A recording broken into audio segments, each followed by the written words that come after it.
Welcome back to Hotfix Chat, where we'll give you all the hottest chat and hotfixes this side of the universe.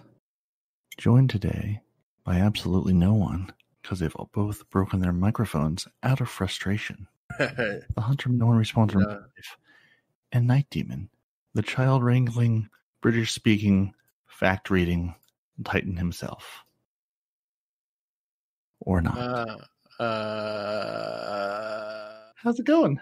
The shrieking of the children. Everything is good. Shrieking of children? What? I hear some shrieking of children. It's not in my house. How the...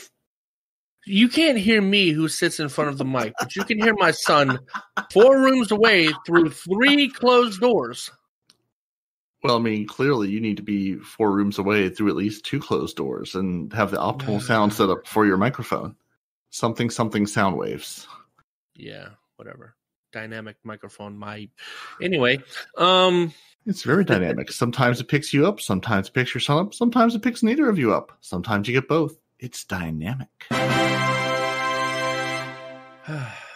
wonder what Night Demon is, in fact, doing. He invited Craig, but yet he has not come to join. I think he's just like, Craig's here. I'm out this week. He's gone back to bed.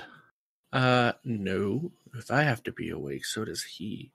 Actually, I thought we were recording at 8 o'clock this morning for some strange reason. And I had a dream that we were actually recording at 5:30 in the morning, and I showed up at 5 o'clock, and you had Arf doing my part. I'm like... What? What?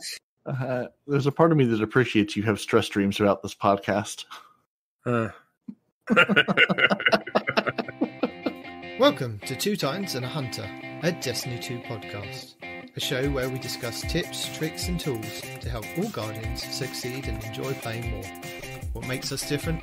Well, we're not streamers or YouTubers, we just have a passion for Destiny and are dedicated to keeping Guardians informed and up to date with all the latest Destiny 2 news, information and opinions. We encourage your questions and feedback, and you can contact us either by email, twotitansandahunter@hotmail.com, or on Twitter at 2titans_hunter. Now, on with the show. Oh, goodness. So I finished my breakfast minutes ago. Excellent. How did you finish your breakfast minutes ago when you were already on like 8 o'clock this morning?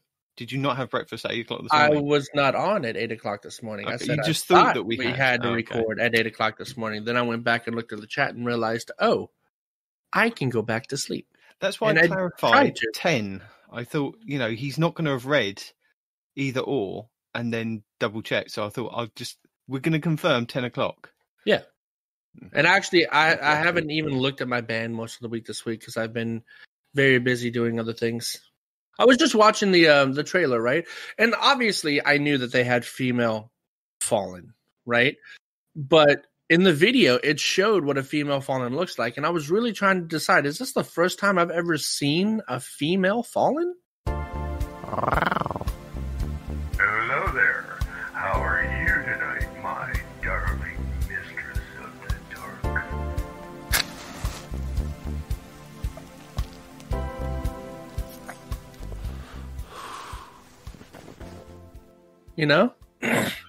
And I think it is. Because her legs were like slender and her arms were slender as opposed to the other kills we've had to fight and kill, which were, big honking masses, unless you want to count the Siva one, right? I don't really count her because she was half robot, so. Fair enough. Yeah. So, we have some really cool things to talk about this week, don't we? We do indeed. That's a pretty cool video that's on the TWAB this week. I like it. I just want to check. Have you watched the TWAB this week? Respawn? Not all of it, no. Good. Okay, because then we can get your hot takes from this week, can't we? Oh, okay. Because Parody and I have made bets in our little chat of what you're going to say. And we're just going to giggle away when you say it. Okay. That sounds like a fair game. All right. If we were prepared, we would have come in early and said, right, we think that he's going to say this. But then, editing, I could always do that later and pretend. But I mean, absolutely. I mean, if it makes people laugh, go ahead and do that. I'm all about that. You can just cut out this bit that we're talking about you doing that. But at the end of the day, I think if anybody has listened to us for long enough, they will know exactly what you will say about each different thing before you even say it. Okay.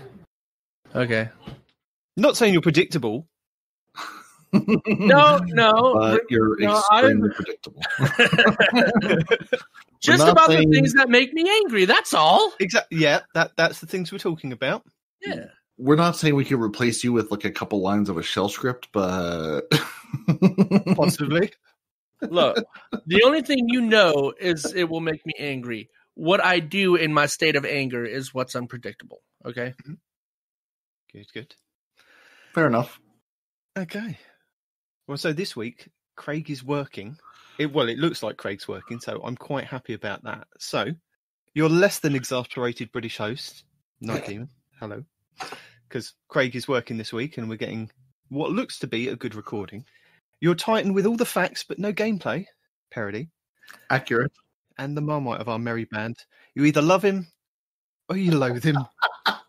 The Hunter Master Race himself. Respawn. What up? I mean, why got to be Marmite? I mean, I prefer the Vegemite. We'll get to that later. Start a battle in the chat. Let's go. So what do you guys want to talk about first? Should we talk about what's happening next week in Destiny, or do you want to talk about what Bungie did at the beginning of the week with cheaters? I don't know about these cheaters, so let's start with that. You know what's funny? You said that was the beginning of this week, like this set of 7 days, the standard, understood concept of week. I thought that was like 2 or 3 weeks ago when you just said that. I was like, wasn't that like a month ago? Didn't that happen?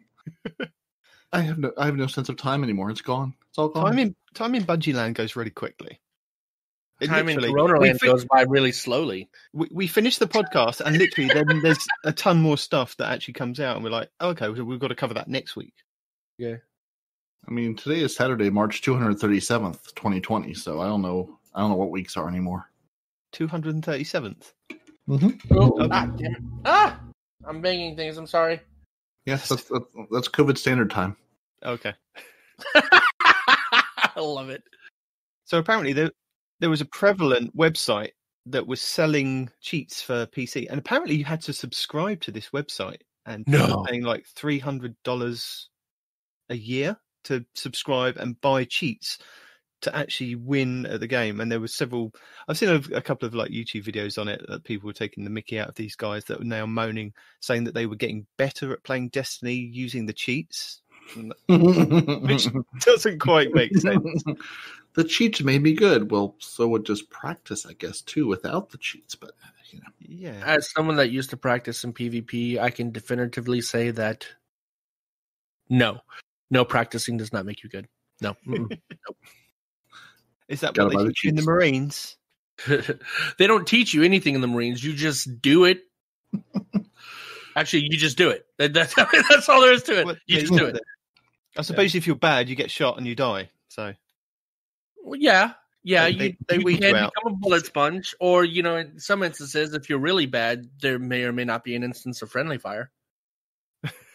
But that's neither here nor there. Moving on. So, so there were some cheaters. They got upset. They took to their forums and they moaned the fact that they've got upset that Bungie have put a cease and desist on a website, who have then replied with a chipper little reply saying that they don't agree with it, but they're going to agree with Bungie and just kind of stop doing what they're doing for the moment anyway.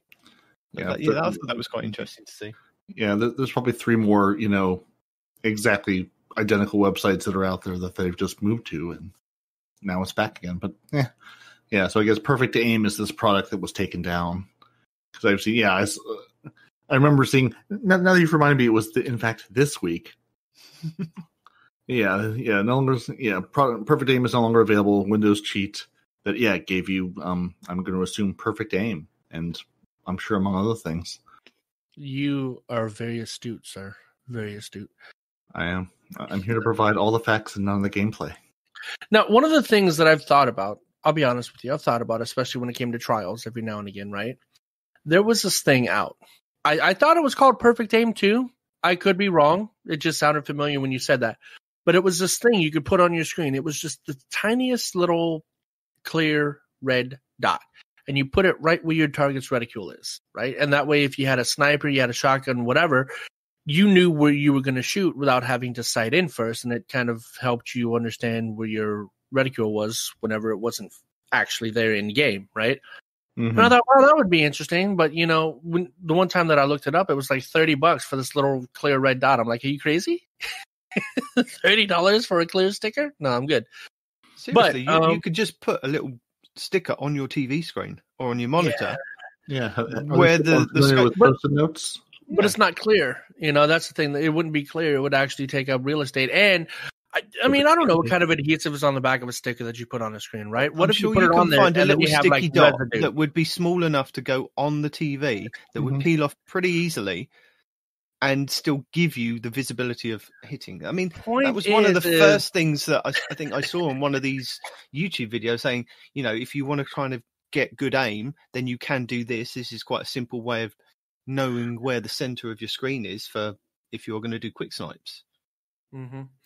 Yeah, I mean, you could do that, but I mean, I don't know. Obviously, I didn't do anything since we're having this conversation. It's just that when you said perfect aim, it reminded me of that instance, and I was just like, you know, I wonder how much that actually helped just to have that little dot, you know, in lieu of like a highly sophisticated $300 a year cheat engine.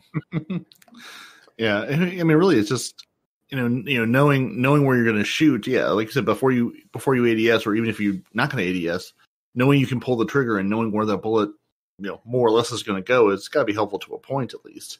Especially if you're playing something, you know, Twitch competitive where you can bring your sniper rifle around and go, okay, my, you know, barrel's close enough to where that dot is. Let's just fire and hope for the best and let aim assist take its, you know, do its thing.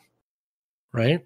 I mean, but aim assist is wildly untrustworthy too, though. So yeah. There's that. And you know, when the bullets are RNG, all bets are off. Yeah. But I mean, do what you got to do. Playing on PC now, playing on PC as often as I do, I didn't mean to interrupt. But playing on PC as often as I do, you know, with a lot less aim assist, sometimes it feels better.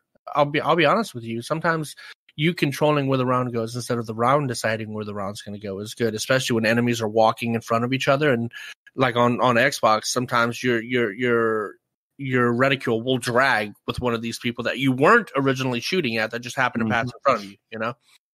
So, I mean, on PC, that's not really a thing anymore unless you plug in a controller. And even if you do, it's not as severe, right? So, I mean, aim assist, I could go either way with it. It's got its goods and its bads, but I'm kind of liking without it now.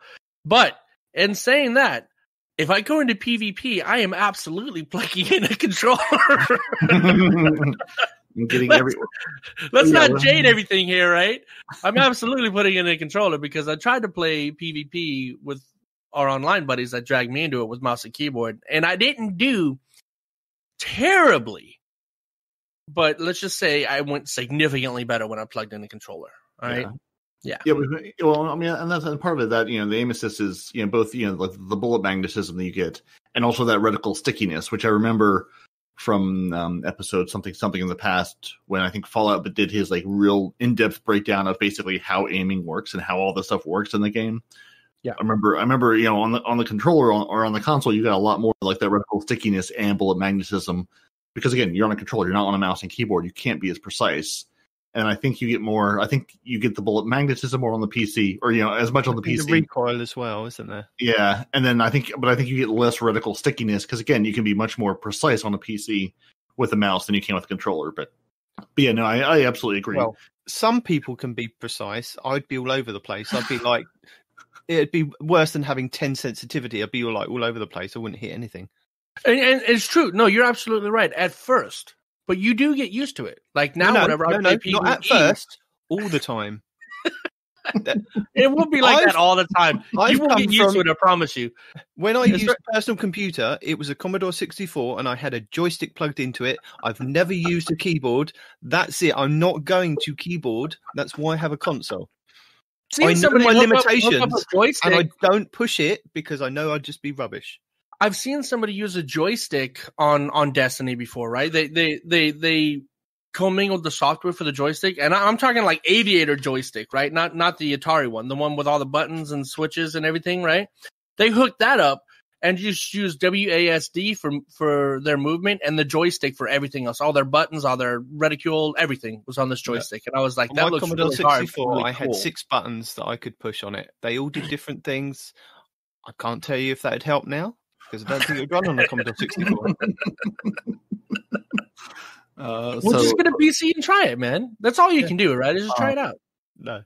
If the internet has taught me anything, you want a Rock Band controller or a Rock Band drum set, and you use that to play your Destiny. And really, I think that's the best way to do it. Get your accuracy up. I've seen the guitar. Are you saying they actually use drums to play Destiny? Yes. I think back and possibly since then, but I think back in the D1 times, Glad I think played either all of Crota or just the Crota boss fight with a Rock Band drum set. Wow, legend. Back when he was doing all of his, what's the most absurd way we can beat Crota up to and including blindfolded? I'm pretty sure Rock Band drums was one of that, because I remember watching clips of him. It was ridiculous. Anyway, getting back to the cheaters, I just wanted to kind of highlight that, because that's where we started. There was there's a lot of people in the community. I mean, I think Respawn's mentioned it a couple of times with cheaters on PC and things, and people are saying, what are Bungie doing about it? And this is one of the ways that Bungie are trying to explain, we can't tell you what we're doing behind the scenes until we've done it, because if people know it's coming, then they'll kind of do preventative measures. Yeah. So they're only going to be able to tell us once they've actually been able to implement something. So, and I wouldn't even want them to tell us then, because no. I mean, let's say, you're a cheater, right? All of a sudden you got banned, right?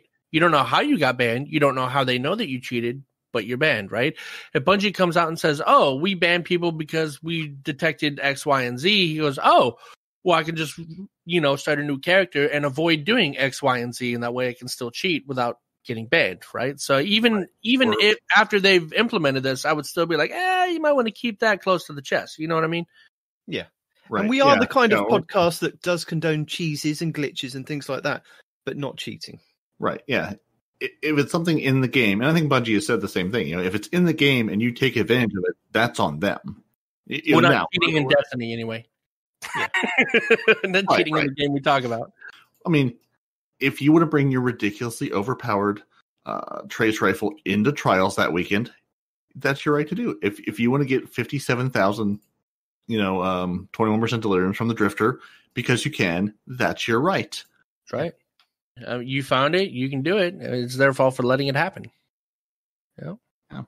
And they've been good about not going after people for cheese. Otherwise, Cheese Forever would be out of business. Right? Again, it's in the game. But if you're using a third-party piece of software to break how the game works to your benefit, that's cheating. That's not okay, and you're ruining it for everybody else. Especially if you're being into PvP. Especially if you're negatively affecting other players. Because I know people say, "Oh, well, if you use it in PvE and you're not really hurting anyone, yeah, but you're still cheating. I don't care what you're using it for." Yeah, that's fair. So now that's out of the way, we can move on to next week in Destiny. So it is your final week for Festival of the Lost. So if you need to get your Ghost, your Ship, your Sparrow, next week is the last week to do it, Parody. All of the above. I have none of those things. Right. You can do it in a week. It's pretty quick now with the Cypher decoders dropping, quite prevalently. And once you've hit 25 in your inventory, they do go to Postmaster as well. So you can just keep playing the game over and over again, stack them up to like 25 in your collections and then 25 in your Postmaster, and then go to town. And you don't even need to bother actually doing the Haunted Forest. You could, if you wanted to, go and do like the firewalled version. Just move your character. I think you have to do one branch, move your character around, just leave them at the start, wait till the time runs out, and then you can go to the chest, collect the 5 chests and the last chest, and repeat and rinse. So you could go off and do your washing, you could watch something on Netflix, you could do whatever you wanted to do in that time frame. So it's something you could do in the background once you've got your ciphers and a little bit of time to kind of do this as well on the side.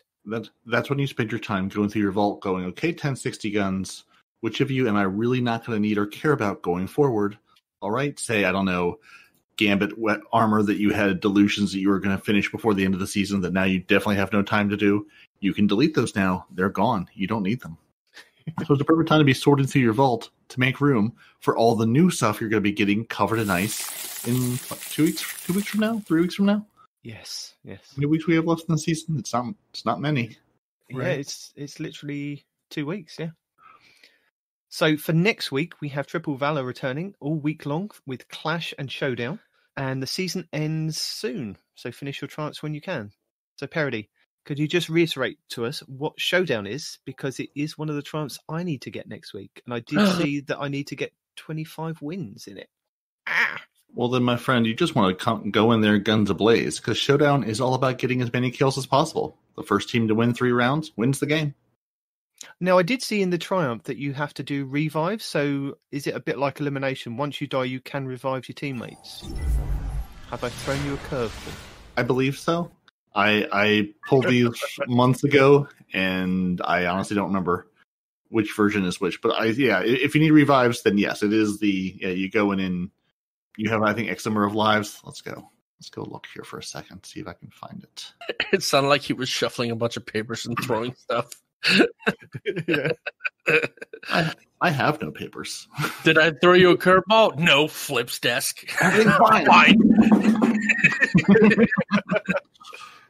It's actually kind of like maddeningly difficult to find actual explanations of half of these game modes, because apparently just no one cares. No one plays them. No one has written about them anywhere. I'm sure there's 57 YouTube videos, but that is text. That doesn't help me. The one thing that I've kind of taken away from this is when the game modes come up, do the game modes and just get the game modes out of the way. Or if you are going for triumphs and triumph score, just get it done when it's there at the time, rather than panic and wait for the last couple of weeks and then realise that you need to play over 50 games in one game mode to complete a triumph that is worth 50 gamer score. All right. So let's try this one again. So in Showdown, you have 2 teams of 4 that are trying to see which team can get the most kills in a time round. There are 5 rounds in total, and if one team wins 3 of those 5 rounds, they win the whole shebang. However, if you end up tied 2-2, the 5th round becomes a sudden death elimination where each player gets 1 life. So yes, it's a 4v4. There are revives, and it's basically you're shooting each other for kills and lives.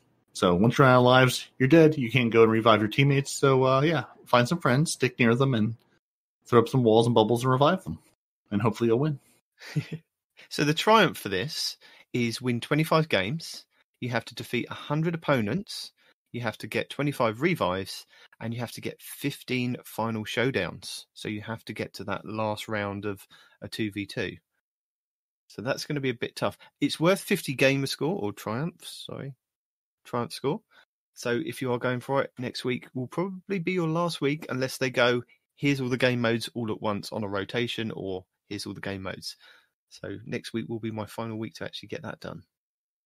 It is one of the ones that is definitely going into the content vault. And as we speak on braytech.org, it says we have 18 days. So that's 18 days from today, about 15 days by the time you hear this. These seasons, they even this one that was much longer than when it was originally scheduled to be, it sneaks up on you. I felt like we had like a month and a half left, and now it's like, oh no, the time is short. All those things I blithely thought, I've got time to do this. I can absolutely knock this out. Not going to happen. Not going to do it. The problem is you need to turn the Xbox on and play the game to actually get those things done. Whoa. Think about I didn't sign up for this nonsense. What do you mean I have to turn it on to play the game? Hold on. That is, I have found that is easier. Yeah, not working long nights every night and coming home and eating dinner and going right to bed. That I feel like that you're onto something. Maybe I'll try that next week. We'll see what happens. Yeah. So let's dive into this week at Bungie for the 22nd of October, 2020.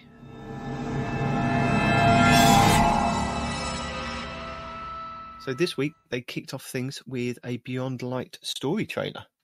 So Bungie say that Eramis is on the warpath and Varix warns of catastrophe. The Exo Stranger has been waiting for you. For a few extra details can be found on the Beyond Light story page if you are interested. So jump in if you'd like to know more. And soon you'll be exploring Europa in search of all the answers, whether you'll be a lone wolf or part of a fire team. We'll leave that path for you to walk. Path walking. awkward silences. So now we get to the biggest part of the TWAB this week, which we'll put a caveat here now that this could take some time. There could be a few Respawn rants. As we know, we're waiting for his hot takes on this, so anything could happen in the next 6 hours of this podcast. Get your breakfast, refill your beverage, sit back, put your feet up, and relax. Or if you're listening to this at work, go to a safe place. And the volume down. Do not operate any heavy machinery at this time. No, I disagree with that. Absolutely operate heavy machinery at this time. Did you want to take this one, Parody? Sure. So yeah, this is our 110 meets 120 section where they're talking about tuning of weapons because it's a new season and weapons will get tuned. The fun game to play is which weapons do we think are going to get tuned? Which weapons are you super ticked off by and feel like you're seeing all over the place? And we get to see if Bungie agrees. So we're going to pass the virtual microphone over to the dev team for some juicy details. We're going to talk about some weapon changes and weapon families. For those who don't have much knowledge of our sandbox, each weapon has a specific frame that is tied to associated rate of fires. So, hint, that's where we're going with this. We've included both of these for a bit of clarity, as many of the players default to rate of fire when talking about various weapons. As an example, aggressive hand cannons currently have a rate of fire of 110 rounds per minute. So for hand cannons is first up. What 110 hand cannons are out there at the moment? Can you name any off the top of your head so people have got a bit of reference? The Duke? You know I can't. Well, no, I was hoping Respawn would jump in here and say a few things. Did you not hear me? I did. I heard you just say one.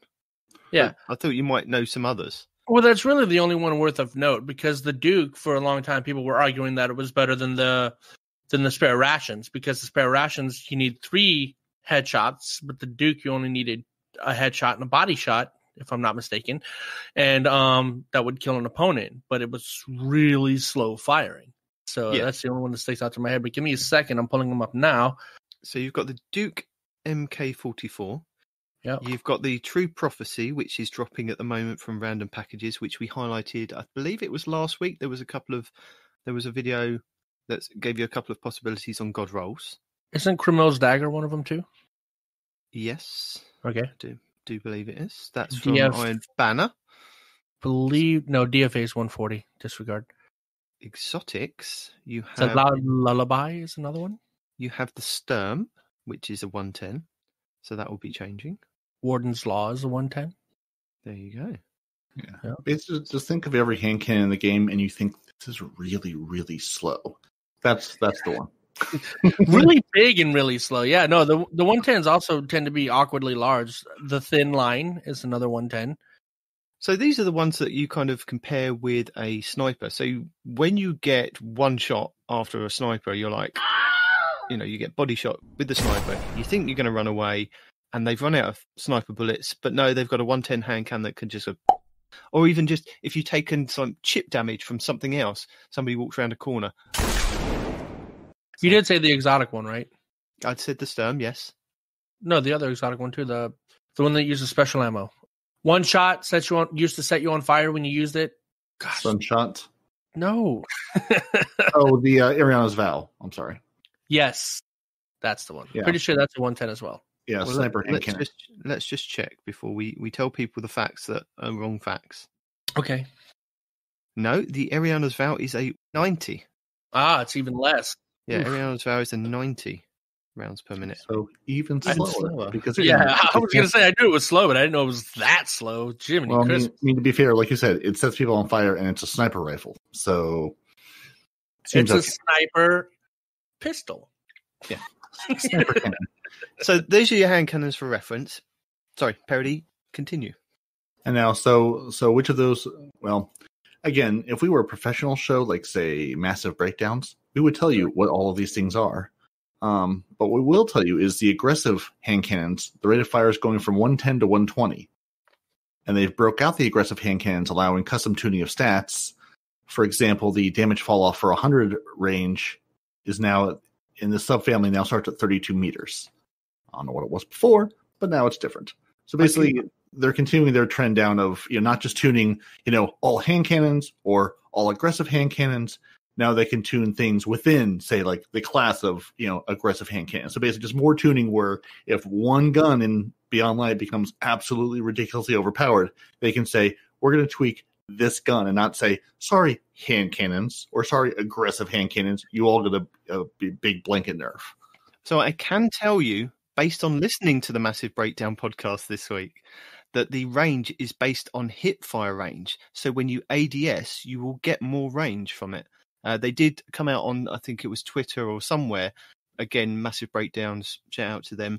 They pulled it and reiterated that the damage fall off for the 100 range, where it says now starts at 32 meters, that is based on the hip fire range number. So if you've got rangefinder or if you're zooming in, you'll get more range. Don't know what it is at the moment, but you'll get more range. They also said about the hand cannons going from 110 to 120, which is what they were at in Destiny 1. They're going back to the similar feel of that. Now, what about the damage, though? I didn't hear him say anything about damage, or did I miss it? Well, are they keeping the same damage but increasing the rate of fire? The Massive Breakdown said that the time to kill is going from 1.07 seconds to 1 second. And that means that you could possibly 2 crit on one body. I think it was a Guardian at about 5 resilience. Or you can 1 crit and 2 body at 4 resilience. But who runs? I don't understand who runs 4 resilience. Maybe it's me as a Titan that I run 10 resilience all the time. I mean, I don't know. I think all those numbers are made up and don't actually matter to much of anything unless you're at 0 or 10. I mean, hunters, I run some level of resilience, but I have 100 mobility and 100 recovery and like, I think 7 resilience.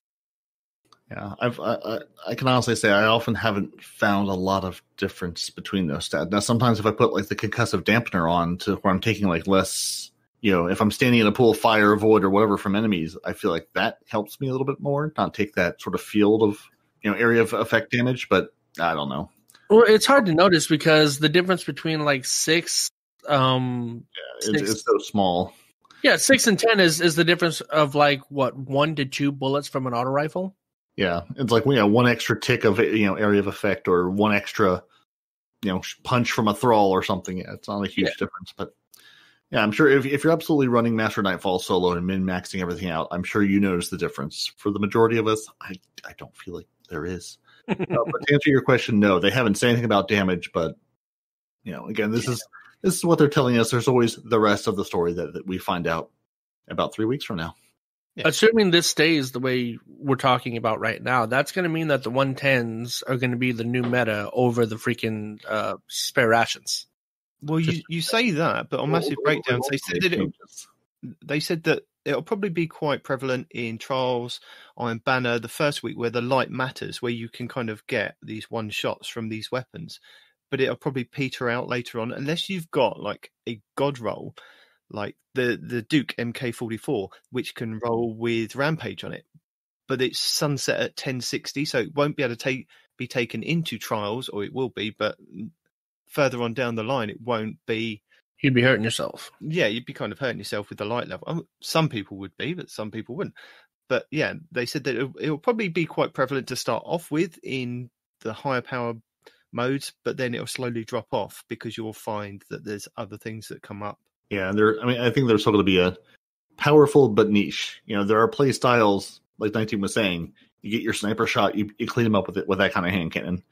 It's still going to be, it's not, say, a 600 RPM auto rifle that everyone can just pick up and run around with. But what about, like, Criminal's Dagger? Aren't the Criminal's Daggers that we've been getting from Iron Banner higher light? Yeah. Yes, and you can get some really good rolls on those. You can get those ones with the timed payload or the explosive rounds, which are really nice, or explosive payload, sorry. And the one that I have that I like, and that's why I'm bringing it up, is opening shot, outlaw, and accurized rounds with the freaking what is this, range masterwork. That's going to be deadly. Yeah, I mean, you could pair it with your bow, so you could like get a shot off with your bow, and if you've got the quick fire grip on the bow, you can immediately then swap to your hand cannon and finish them off with the hand cannon. And because it's a 120, it's going to be quite high, high damage, and you just need that one shot, don't you, rather than reloading your bow. Can't you also pair that with, is it Lucky Pants I'm thinking of? Possibly for a hunter, yeah. Yeah. Precision hit. No, that's not it. Oh yeah, okay. So hand cannons ready faster and are more accurate immediately after swapping to them. So absolutely, yeah. You put Lucky Pants on, you empty that bow, you swap to the criminal's dagger with that, opening shot. That's bad. That's a bad mix right there. Yeah. And I'm finding it quite strange that they haven't mentioned that the last Iron Banner was the last Iron Banner. So I'm guessing that the last ever Iron Banner is going to be in the final week of Destiny, even though we've got Triple Valor next week. It's very strange. Maybe they're just going to throw everything as the last week. You can have your Triple Valor, your Triple Infamy. You can have your Nightfall rewards. Just go to town in that last week, because they haven't said that Iron Banner's over. So it's quite interesting. Yeah, here's everything. You'll get rewards you can't take forward. Go enjoy them. Yeah. Well, now that we've got the aggressives out of the way. Mm-hmm. You guys use DIM, right? Or at least one of you do, right? Yes. Did you notice? And I'm happy because I just noticed that they now moved it to the side. Yes. No. DIM actually puts community thumbs up on guns that have community roles on them. That's kind of cool. Been there for quite some time. Okay, well, you can also load in custom sort of like community source god rolls. You can load like that spreadsheet into DIM and say basically, hey, if I get anything on this list, let me know about it. Can you? Dude, you got to teach me your wonders, my friend. You go under settings and under wish list, and you can load a wish list. And there's a number of them on Reddit. I can't remember. There's one that what's his name? I know Mercules contributed to it. It's Mercules and Panda Paxi, I think, is the name. But yeah, there are a couple. Really, if you just search for like DIM Godroll or DIM wishlist on the Reddit, I see it. Yeah. There are a number of You can just load that file into DIM and then say, hey DIM, let me know when I see some of these, so you don't have to think about them because DIM will do the thinking for you. That's crazy. And this is a reminder, kids, if you're not using DIM or Little Light or Ishar Commander or something to manage your experience in Destiny, you're not playing the full game. If you're going to a kiosk to interact with your vault, you're doing it wrong. Okay. Speaking of which, I heard something about no more bounties or whatever. I suppose we'll get to that. I bet you also heard something about the adaptive and precision hand cannons. Nope. Where the range stat now has more impact on minimum damage fall-off range for both archetypes. So that's more impact and minimum damage fall-off. Your damage fall-off at 100 range now starts at 25 meters. So that's 5 meters longer than it was before. It was 20.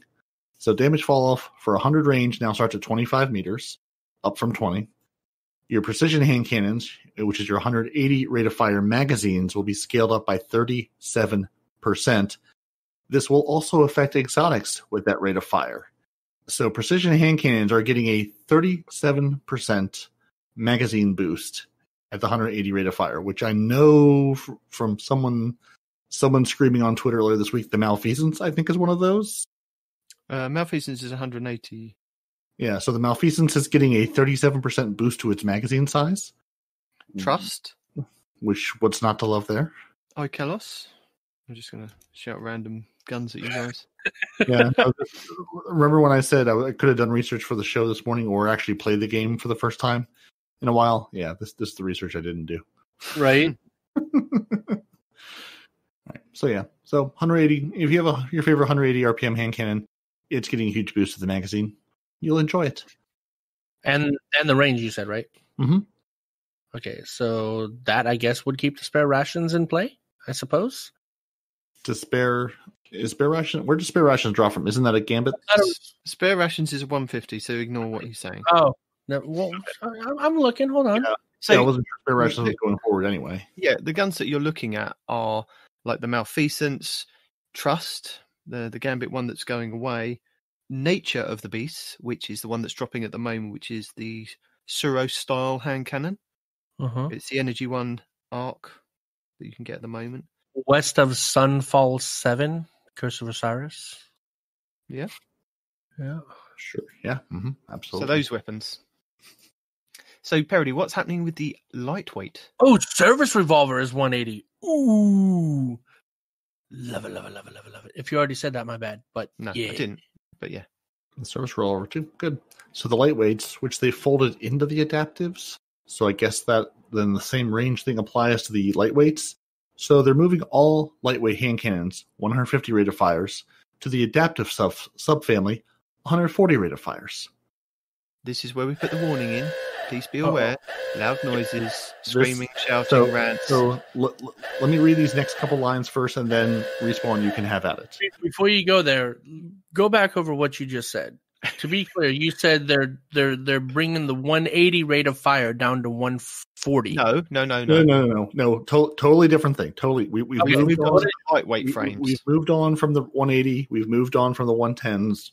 Okay. We're now talking about the 150, 140, the lightweight range of everything's an auto rifle of hand cannons, lightweight hand cannons. Gotcha. So they've moved all lightweight hand cannons into the adaptive subfamily. So the 150s are now going to be 140s. This includes the Luna's Howl and Not Forgotten. One exotic hand cannon will retain 150 rate of fire. And Bungie says, we aren't going to leave it to speculation. It's beautiful. It does solar damage. It makes enemies explode. Oh, goodness. It's a sunshot. Right. Also, the other weapons that are in the 150 archetype at the moment, you have the Dire Promise, the Spare Rations, the Rose Hand Cannon, Luna's Howl Not Forgotten, and Thorn. Respawn. Hot take.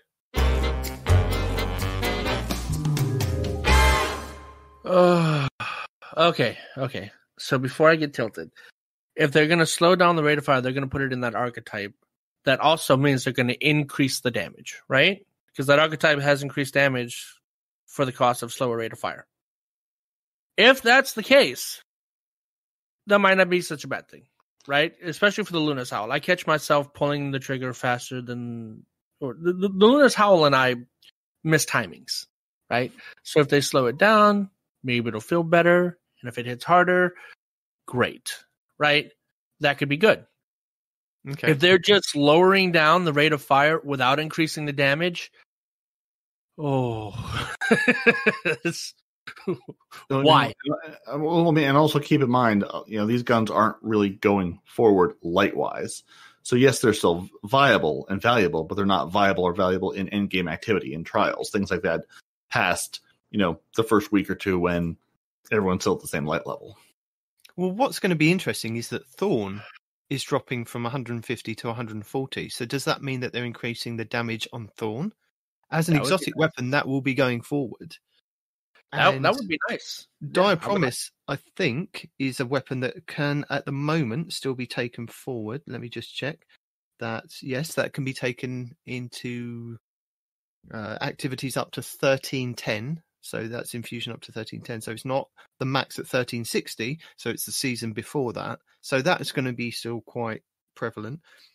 As you said, yes, Rose, Luna's, Not Forgotten. The Jack King Queen 3 and also the Lumina are lightweights. What about the Waking Vigil? Uses Lumina. Is that one moving forward with the light? Don't laugh at me. I don't remember. Which one? Waking Vigil, Dreaming City. I'm going to say no because it's not on the spreadsheet that I just found of guns moving forward. So, just to put things into context, the 140s at the moment, which hardly anybody uses, are your Ace of Spades, exotic, the Old Fashioned, the Oarstringers, which were quite good, 10 Paces, which is an older weapon, Better Devils, Orchid, and people do use those. Better Devils, and Nation of the Beast from the Last Wish raid. And Kindle Orchid. Don't forget about that. You keep saying Kindle Orchid. I'm just going to ignore you. Yeah, it falls in the category. Why would you ignore it? But it's not going forward. It comes from isn't that the one from the Forge? Yeah. I thought some of those were going forward. None of them are? No. Damn. Forges aren't going forward. Damn. This activity's over. So yeah, and I believe the reason why they've done that is because, as I said, what the 140s weren't being used as much. I guess most of this is to do with PvP rather than PvE activities. So if they put everything into one into one archetype, then you've got more range and more choice of what you can actually pick. And then that way, if they just delete that rate of fire completely and not have it in the game, except for maybe exotics like the Sunshot, then, there's reasons to pick up all these other different weapons because they'll have different things that you can get. But what makes things interesting is older weapons with different rolls on them. So like the 10 paces, which is 140, which you can't really get at the moment. I think it's random. It was random drops last season. But that can't be infused past 1060, but it can be used in quick play activities and elimination and comp and things like that rather than Iron Banner and Trials. But you'll find some roles that you can get on some things. So there might still be outliers in certain areas that kind of cause a few issues, but they're not going to be quite prevalent as other things. It's quite interesting. Yeah. So, Bungie, sort of shares their thinking, saying, basically at this point, the lightweight 150 rate of fire hand cannons represented the majority of hand cannon usage in the Crucible. Absolutely. While they experimented with, many different ways to even out the 150 lightweights and the adaptive 140s, the lightweight hand cannons consistently remained a faster time to kill. So they sort of optimized to equalize the rate of fire. So they selected the 140 rate of fire as it's fairly balanced in the Crucible sandbox. It gives other weapon types more room to breathe and avoids an overabundance of hand cannons with faster time to kills than any other weapon. And it pairs nicely with the upcoming changes to the 600 rate of fire auto rifles. More on this below. Okay. We knew it was coming, but still, sad tears for 600 rate of fire autos. Still hurts. Yeah. I see people's frustration because the Luna's Howl and the Not Forgotten were really good weapons, and their rate of fire was 180 to start off with. They were then dropped down to this 150 and still kept the bonuses of what they were doing from the 180s. Still made them a really good weapon if you knew how to use them. But now they're being dropped down to the 140s, so I can see people's frustration of they haven't kind of explained what these specific weapons are going to do. Maybe it's one of the ways of trying to get them out of the Crucible, is that they don't want these weapons there anymore. Yeah, but if that's the case, just remove them from the damn game, aside from making them useless, right? Because if they keep bringing down the rate of fire without increasing the damage, just trash the gun, man. That's basically what you're doing. That's functionally what they're doing is by saying we've hit the light level max, maybe not this season, but next season. Again, unless you're jumping into quick play, there's going to be, again, you will have had 1 or 2 or 3 seasons of new weapons to come out, of new metas to chase, of new things to do. Yeah, you may hold on to that Lunas, but there's probably something you're going to move to that'll be better for the current environment than holding on to Luna. Luna's been out for how many seasons now? It's had its time to shine. Not everything lasts forever. I've gone through plenty of weapons that used to be good and now aren't. Yeah, I understand. That's what Bungie is. Bungie is forcing your hand by saying you can hold on to this, you can put it in your vault forever, but eventually, it's going to become less useful to you. We're not going to take it from you. We're just going to obsolete it. Yeah, and I understand what you're saying, and it's completely understandable. I said that twice. My bad. But the point is we've gone round and round in the song and dance, but guns like that you had to earn, you had to bleed. Ding, ding, to ding. Get this gun. Take a drink. Come on. To nerf it that badly. I understand them not moving forward, but why do you continuously... it's already dead. Leave it alone. Right. Stop hitting it. But it's not just that guy. They're saying the whole family, the whole 150 I keep wanting to say I'm saying RPM, rate of fire, RPM, whatever. That 150... area is, they're basically saying, just like this is the predominant archetype in the Crucible. This is what everyone's using. We want you to use different things, so we're going to go after it. Just like the 600 auto rifles. I understand it's a blanket thing, but the fact that Luna's Howl and Not Forgotten are included in there, it hurts. A part of my soul is in pain right now, man. Yeah, but honestly, again, you're not using it. I do sometimes, actually. It is a fun gun to use. And at the end of the day, it's going away, but it's still a fun gun to use. At the end of the day, you've just got to wait for the changes to see what's happened with it. Because at the moment, like the 140s, their impact is 84, and the 150s, their impact is 80. So there's only, like you said, the time to kill is going to be different on the weapons. So maybe the Luna's Howl and the Not Forgotten will thrive at 140s. And that's what I'm saying. If they increase the damage, maybe that'll help out. That's what I was saying to begin with. If they do that, if they don't increase the damage, they're kicking a dog when it's already down, and I find that to be a horrific thing to do. Yeah.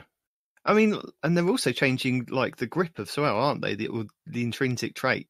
So they're going from the intrinsic trait for those 150s is the adaptive frames, which is a well-rounded grip, reliable and sturdy, to being lightweight. So that means they're going to be superb handling, move faster with this weapon equipped. Especially if it keeps the same stability, because 140s tend to have more of a kick, right?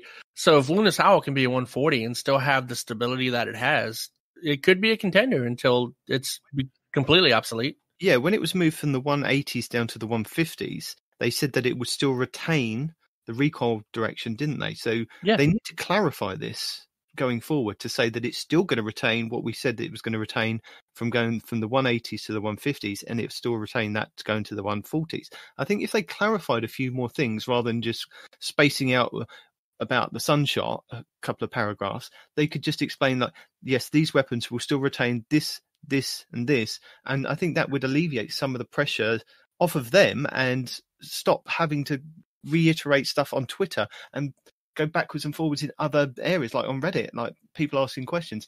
Reiterate the things that you know are going to come up, because people are going to ask these questions. I don't get that.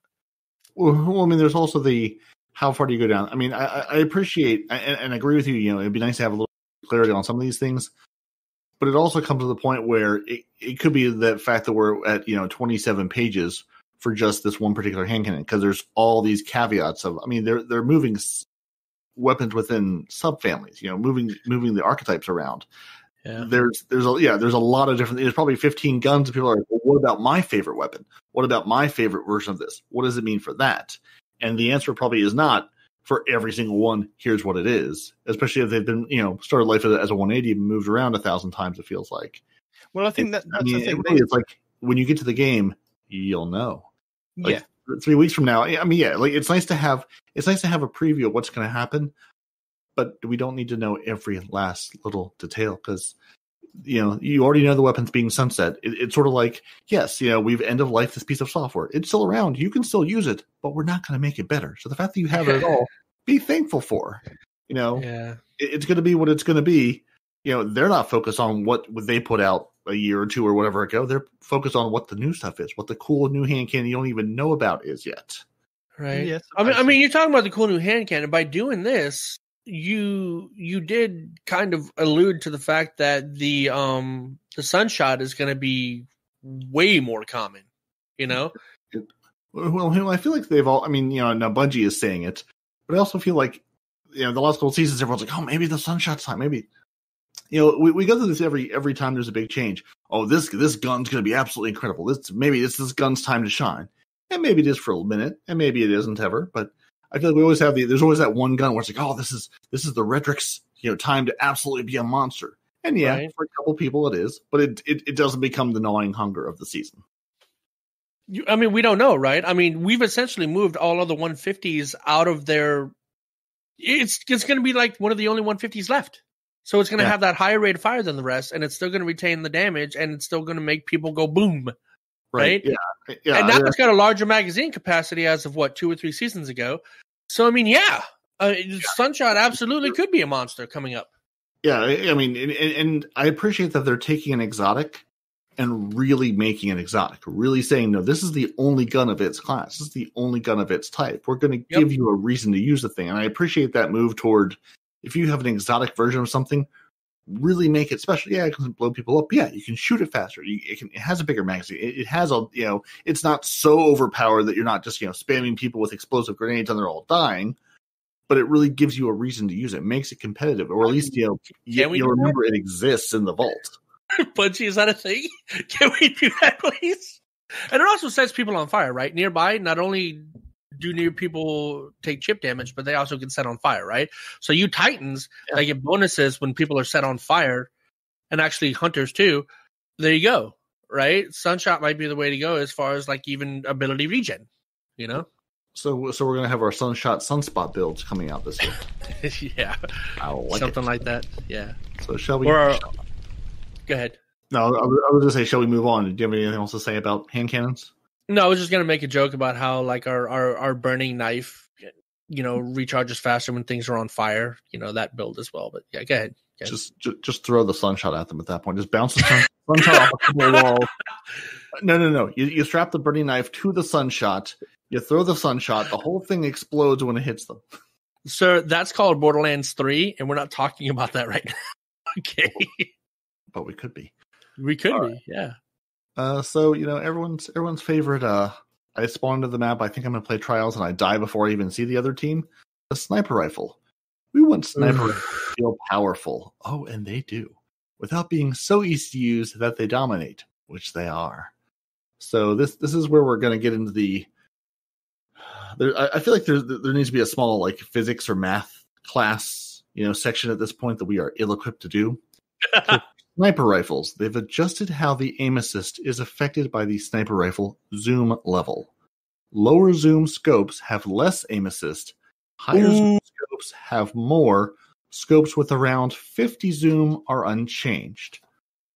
So the lowest zoom scopes have a large reduction in the aim assist cone angle, and the highest zoom scopes have a small increase. Doesn't mean anything to PC players, but console players, that's going to change a lot of stuff. Because right now, the most sought after sniper rifles are the ones with the low zoom scopes on it. Because they, like you said, they have high aim assist, not high aim assist, but they have a decent level of aim assist. And if they're going to reduce that aim assist, oof. Yeah. It's the beloved and revoker archetypes that are absolutely needing everything right. Oh yeah, it is revoker. Yeah, oof. I still think that the low zoom scopes are going to be the ones that people will still want in PvP because you still on PC, yeah. No, but definitely. Even on console, you'll still want the low zoom scope because if you want to do a quick shot, you still want that low zoom, and you're just going to have to get better at your aiming. You can do a quick scope with a long. Yes, you can, but what I'm saying that they're meant to be. Well, I say snipers meant to be, but those low zoom scopes are meant to be like the quicker versions. Like it can be you're at shorter range to actually whip it out and snipe somebody, body shot, headshot, whatever. Whereas you're going to find a lot more people hiding at the back of the maps now with a high zoom scope, just looking down a long range, going right. I've got brilliant aim assist. I can just shoot you from across the map now. Yeah, no, and that would be a thing. But like I said, even with the long range ones, you still have like snapshot sights on them, right? So you can still do the quick scope kills with now apparently better aim assist. So, ouch. Hey, you know what? Maybe Respawn needs to pick up a sniper. That's good. Bite of the Fox? Is that a thing? It is a thing. Is it a good thing? I don't know. Because again, Silicon Neuroma. Ooh. Oh, never mind. That one's not going forward. Continue. I'm just looking at sniper rifles that maybe going forward. So yeah, I mean, sniper rifles. They're I'm sure Fallout will put out an absolutely in-depth aim assist cone angle video telling you exactly how that works. But that's the gist of it. Is we're trying to bring sniper rifles sort of more into balance with themselves. Ooh, the supremacy's going forward. That'll work. You can tell I just sent Respawn the link to the Destiny 2 massive breakdowns of non-sunset weapons that we'll throw into the show notes. Because actually, no, I don't know if you did. Because if you look at DIM, you click on the weapon, it shows their current light level, and then it shows their light level limit. So I'm just clicking on every sniper rifle. But if you sent me a link, I did put it into our Discord the spreadsheet that I knew he had put out, but I forgot about till I searched. Again, our friends at Massive Breakdown put out the list of non-sunset weapons, or at least non-sunset that they're fairly sure about, because there's still some questions out there in the world. Yeah. Mm-hmm. It's like when you teach a toddler how to sing the ABC song and they suddenly get it and they're so pleased with themselves after just singing it the first time for you. But I was looking at DIM, and DIM has that information. We can tell Respawn all the things DIM's been able to do for 6 months, and he's just I've only ever used it for moving stuff around. I never paid attention to what it could actually do. Granted, I understand that. Okay, Disentimulus is another one moving forward. That's nice. So we're also moving forward to the auto rifle. Woo! This is where the sadness starts. So the Season of the Worthy, the adaptive archetype, that's 600 rate of fires, were given a buff. Yes, they were. We're pulling that buff back a little to keep it in check with the other auto rifle archetypes because no one remembers any of them exist. So these adaptive 600s, they're going to take the damage per bullet from 15.75 to 14.25. So that's a 1.5 less per bullet. And they do note that prior to Season of the Worthy, the damage per bullet was 13.75. So it's basically half a point of damage above where we were back in the day. And now we're, so they're dropping it, but it's still better than it was. Which should, maybe even them out a little bit. I don't know. We'll see. Darn. Something I did pull from Massive Breakdowns when I listened to them this week when they were talking about this is that they said keep an eye on the 720 RPM auto rifles because with the 600s getting this kind of nerf, it kind of gives the 720s a buff. So the ones that you're looking out for that are the ones like the Steel Feather Repeater. You've got the Reckless Oracle from the Garden of Salvation raid. Yeah, but is the Steel Feather moving forward? Yes. It is up until, I think it's 1310 is the infusion. Oh, sorry, 1260. So you've got a couple of seasons that you can use that. Okay. Yeah, still Reckless Oracle and the Tommy's Matchbook. I mean, you still have some older ones. That Tommy's Matchbook. Sorry. No, sorry. Go. You've still got the Perseverance, which is an old one. Hollowed Earth. You've got the Valkadin. We have the Deej weapon, the Suros Regime. Also can be a 720 or 900, depending how you spec it out. It ramps up, though, doesn't it? Yeah. Some of these, are, like we said, will be capped at 1060. So Ether Doctor is a primary 720. Even older ones, Guiding Star, which is one that you could have got from playing Dead Orbit a while back. Trick one that used to have the real big muzzle flash. The fast-firing one. Sorry, Ether Doctor 600. Sorry, I'm wrong. Is that what it is? Ether Doctor? Ether Doctor, yeah. Yeah, so the Ether Doctor, that'll be one of the ones. The other one being the Forward Path from Iron Banner, the Summoner from Trials, and the gun that everyone has seen a trillion times, the Gnawing Hunger from Reckoning, and nice Umbral Engrams, and basically everything else. And that's that one is going to get the quote unquote buff. You said, right? No, nerf. The nerf. Yeah. They're basically nerfing the bullet damage a little bit on the 600s. So Summoner, Gnawing Hunger, Forward Path will be a little less powerful. I mean, again, still very good, still very fast. But yeah, like 90%. I'll be curious to see if the 720s or the 900s come, step into that. Massive Breakdowns did say that the 900s they didn't think would kind of step up, but just keep an eye on the 720s. Right. Yeah, the 900s are a little bit different. Yeah, I mean, the 900... Now, what about the 450s? The 450s were good before the 720... I'm sorry, before the 600s were quote-unquote buffed, right? So are we not looking at the 450s to come back in the game? Well, that's what I said last week, wasn't it? Or a couple of weeks ago when I said that they're giving us these two 450 RPM auto rifles from doing the Haunted Forest. So keep an eye on those. Keep some rolls and see how good they are. Yeah. And it looks like I'm not the only one eating on air today. Yeah. Anyway. Yeah, I mean, the 450s are your Uriel's Gift, which was, a monster back when D2 launched, and then your 7th Seraph Carbine from, the bounties this season, the Umbrals. Although the time to kill is just a little bit slower on those still, from like versus the 600s or the 720s. So, I'm just curious to see how this pans out, or if it's enough of a nerf to really make a bunch of difference. Right. Also, auto rifle, you got loads of bullets. Also, for those of you out there that actually bothered to farm or got lucky, I'm backtracking just slightly. I wanted to bring this up. The new Aikilo sniper rifle, it's going to be one to hang on to after these sniper changes take effect, especially if you got the 4th time's the charm with the high impact reserves. Yeah, high impact reserves is automatically going to be procced in PvP because you're at half magazine capacity anyway. So, something to keep in mind. Very good. And now let's talk about rocket launchers, because those are a thing in the game that no one remembers. Anymore. Scout rifles. Oh, I'm terribly sorry. I did skip scout rifles. I scrolled down too far. Oh, please tell me they're getting a buff. Oh, I want to use scout rifles again so bad. I can tell you that scout rifles do have a reasonable time to kill and can't be adjusted too much without making them dominant on the battlefield. So we're making them a little easier to use instead. So this is again, you're gonna have to get your spreadsheets out, do some algorithms here. They've increased how much each point of the aim assist stat widens the aim assist cone. At maximum, the aim assist cone is now 15% wider. So what I'm hearing is higher aim assist scout rifles equals better.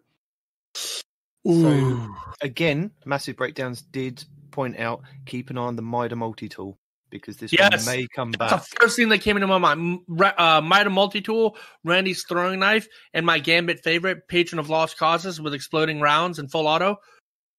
Ooh! I'm getting chills. That sounds fun. So let's see. What is our... the aim assist on the Mida multi-tool would be 100. So that's not bad. Can't really get better than that. Can you go 115? The Skyburner's Oath is up there at 80, as is the Jade Rabbit. So again, exotics looking pretty good.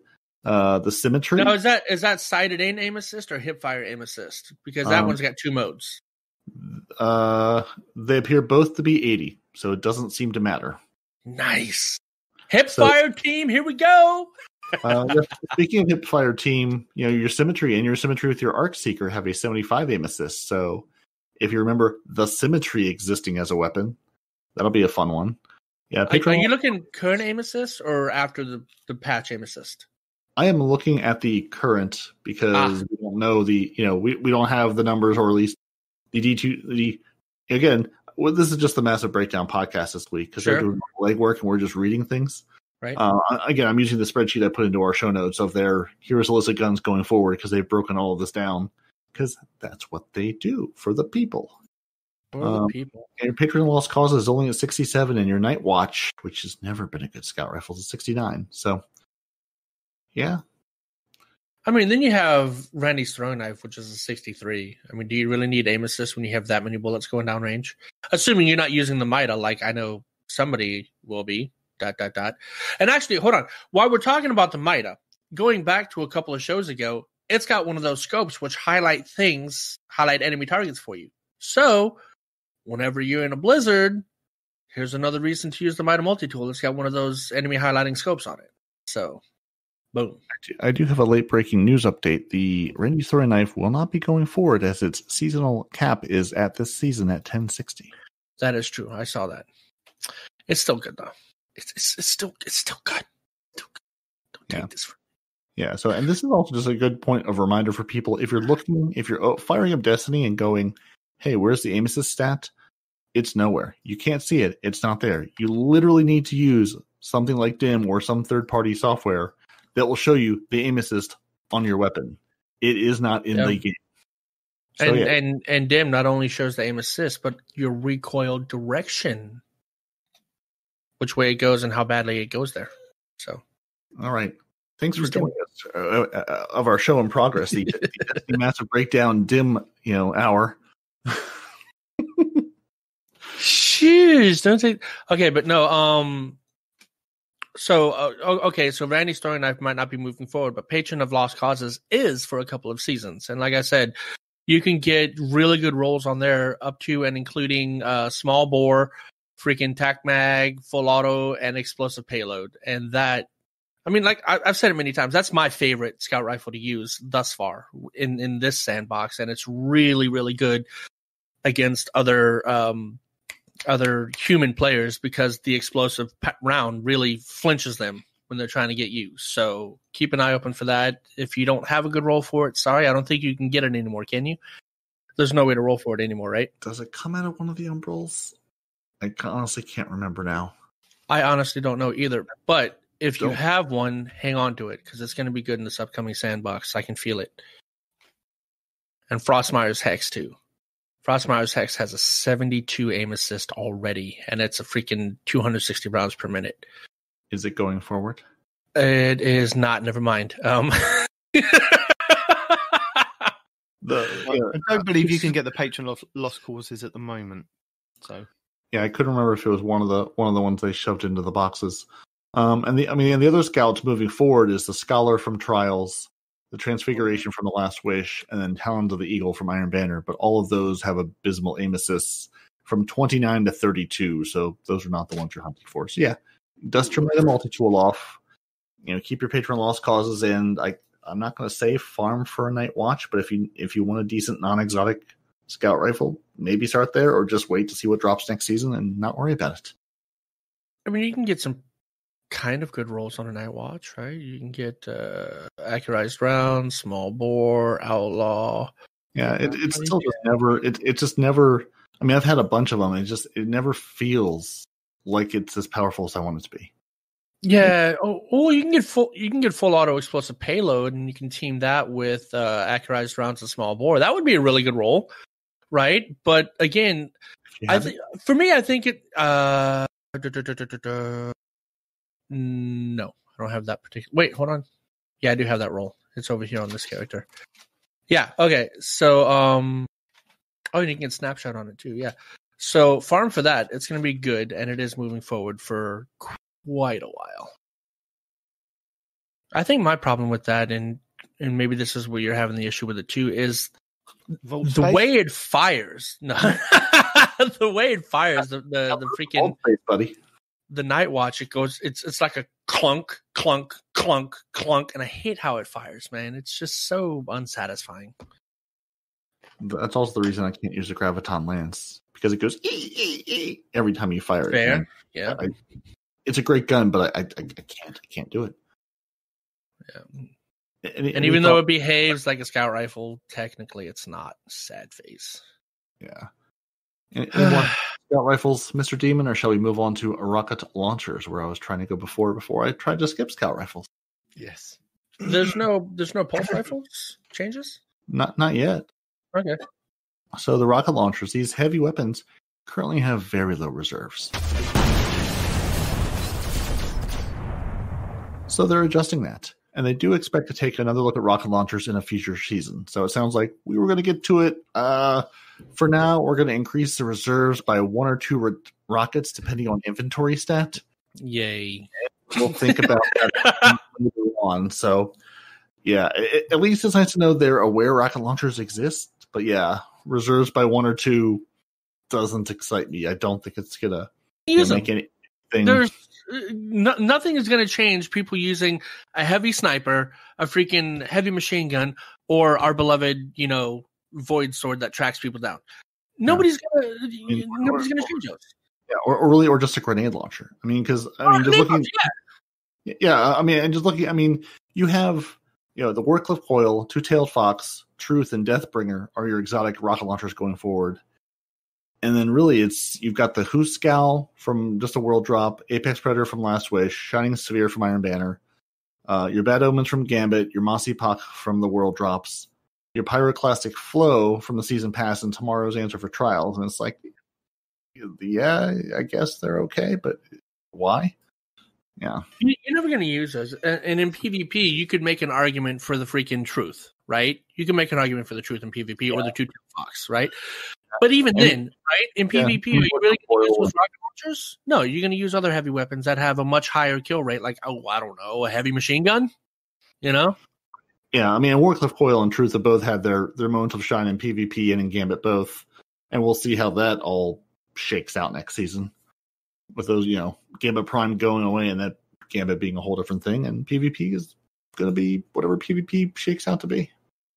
Yeah. I predict the only way they're going to make rockets better is either A, significantly increasing the damage, B, increasing the number of rounds you can have in a magazine like the Truth, right? You can have 3 instead of reloading after every one, or C, reverse changes made to the Titan Barricade and the Lunafaction boots, right?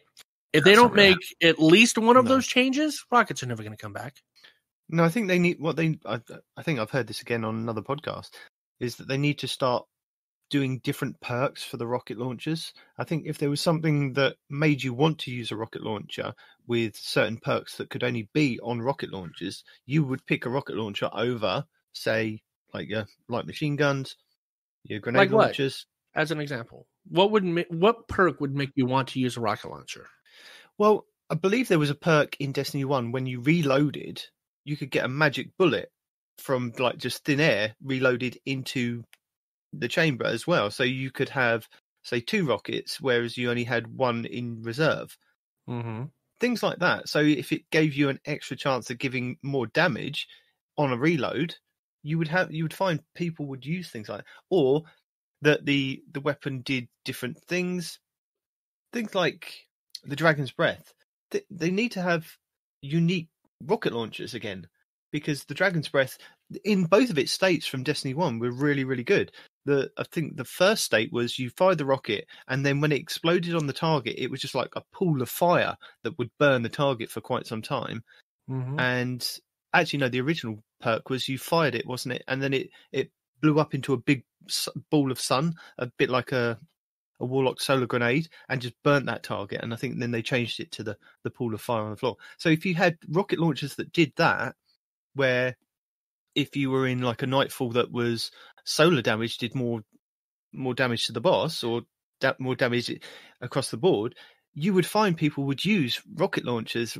Imagine like a pool of fire you fire out and it would just explode all over the floor and burn the boss. Yeah, but the thing that made that good, though, is you could determine when the rocket blew up, right? You could determine where the pool of fire would be. Could you hit the boss with it? Yeah, you could.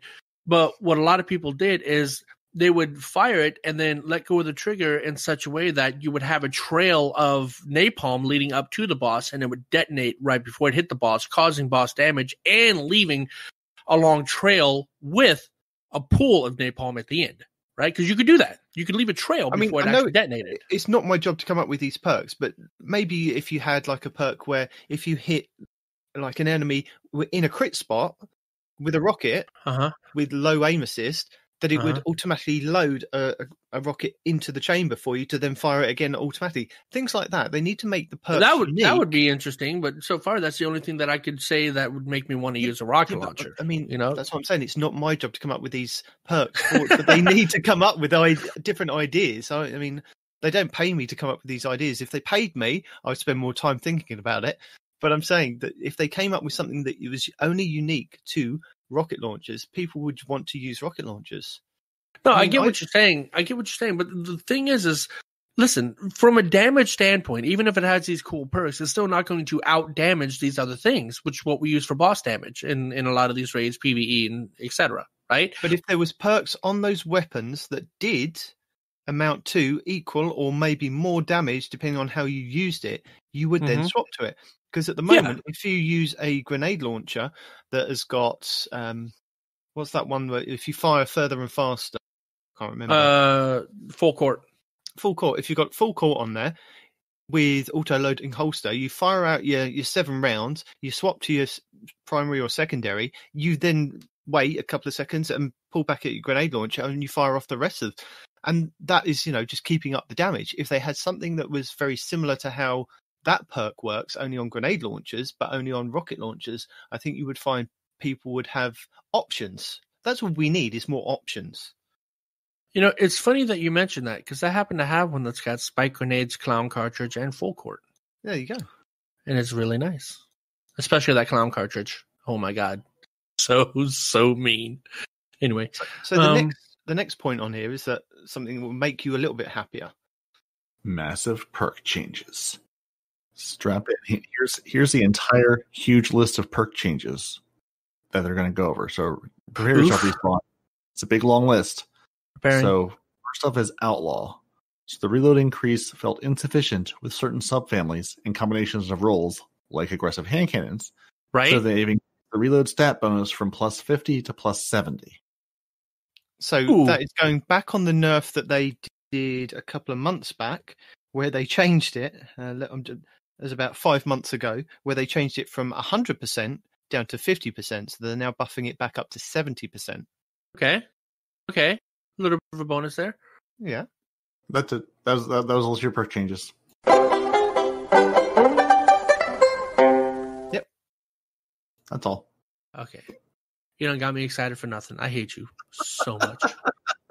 They have increased the inventory stat for the Merciless from 36 to 55. This increases the reserve ammo. So that's another good thing. Well, the Merciless is a good thing to use against dogs, specifically dogs. The dogs are going away. So But dogs are going away. So, yeah. Dog. no, but apparently it's still quite good in PvP as well as PvE activities. Yeah. We've also taken, the sword in our game of guns and taken our falling guillotine and reduced the heavy attack damage by about 24% to bring it in line with other swords. Oh, get out of here! They do note it'll continue to be slightly above average, but not to the extent that it is now. I hate you, Bungie. And now we come to another piece of information that Respawn has probably not known about yet. So again, beware. Buyers beware. Respawn. What is it that you always tell me about the mountaintop and how to use it? What have you got to do? I don't know. There's so many ways to use it. You could jump up in the air and just shoot straight down. You could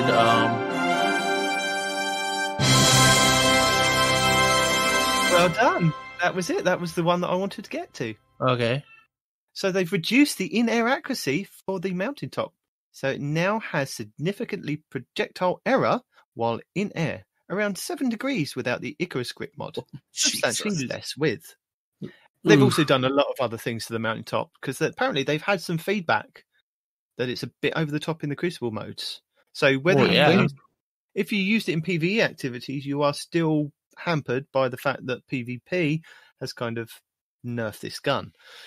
So this pinnacle weapon has had ample time to shine. So we're taking it down a notch, as they have tried to explain to us they were going to do. I mean, it's getting retired anyway, so... Yeah. Specific pain points. A one-shot body shot with infinite range. Quick and easy cleanup for wounded guardians, even around corners. Deals high splash damage, rewarding players for inaccuracy. Perfect in-air accuracy, allowing airborne guardians to rain down death, and there's not much ground guardians can do to respond. So the rest of the changes, including the reduced in-air accuracy, are reduce the splash damage by 33%, increased impact damage such that the total damage is 5% lower than before, reduce the projectile velocity multiplier from micro missiles from being 1.4 to 1.2. So this now means that 20% faster than other breach grenade launchers instead of 40% faster. So it's still going to be viable, still going to be usable for people that use it really well.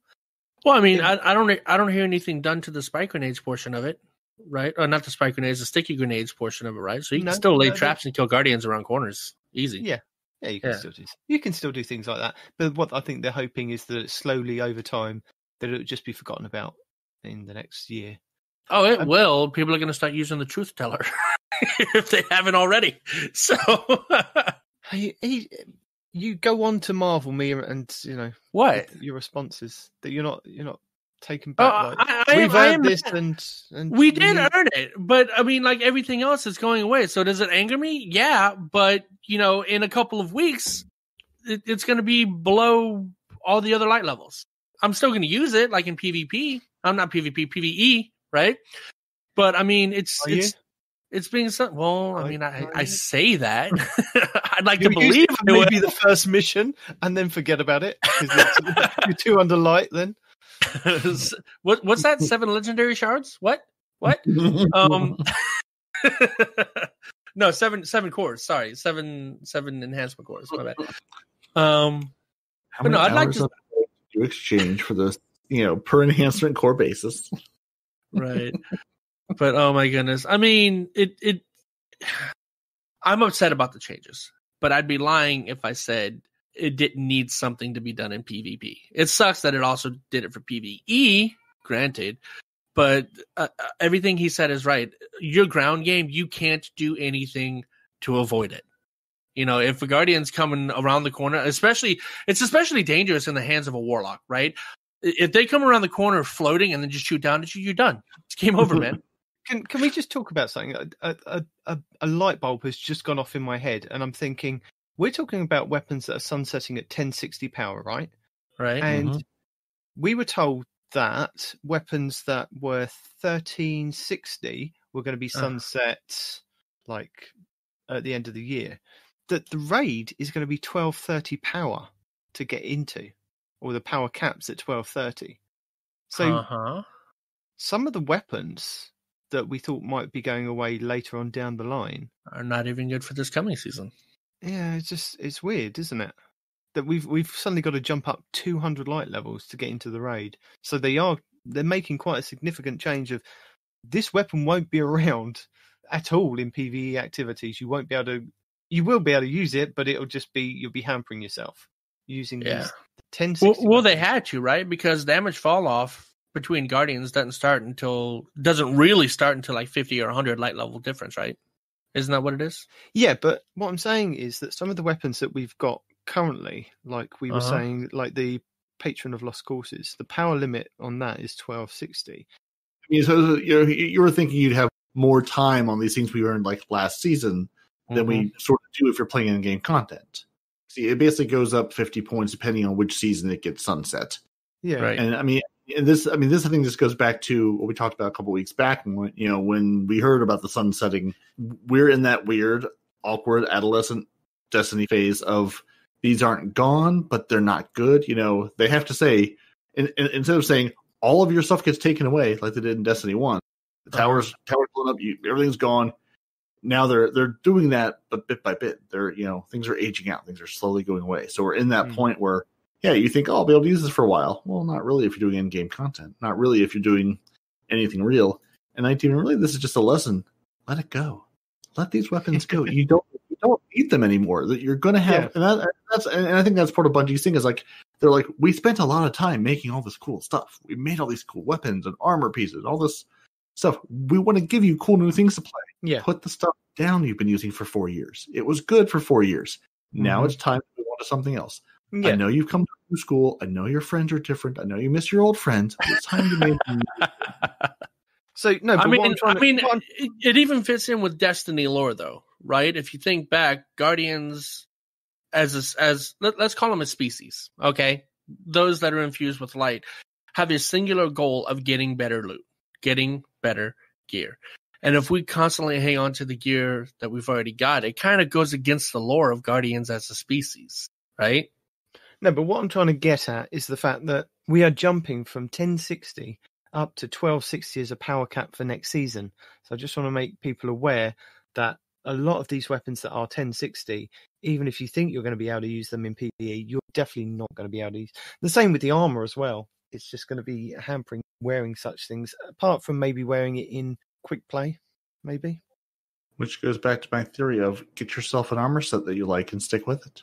You don't need to have. How long do we get to stick with it? Because the 1360 cap is the one that we thought would be for the year. But in calculation, we've only got like 3 power caps. So 1260 is going to be our power cap for next season. And depending on whether that takes us through to December or January, we then have 1310, which would then be December, January to maybe April, May. And then May, April to maybe September again is 1360. So I don't know how they're dividing up those 4 seasons that we're meant to be getting in Beyond Light. It just then there's going to be another season after that just you're going to need another power cap for. In theory, it should go up to like 1410 after that if they're going to stick with because I thought we were sticking with 4 seasons in each DLC drop, but it works out that it's not going to be, because if they stuck to that would be the 4 seasons, say November to November, and the power cap for things now, shouldn't that be 1410 if they said that we could use it for the year?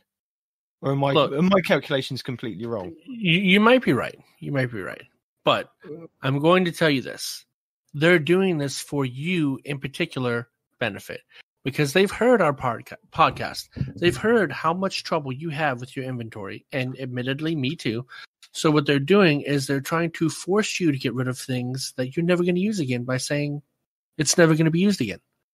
No, I can still use it again. I can still use year 1 armor in PvP, and I still will. In quick play, I have good sets that I want to keep, and I will. And the same with the weapons. I've gone through my Destiny Item Manager. I've cleared out the ones that I definitely won't be using in PvE activities.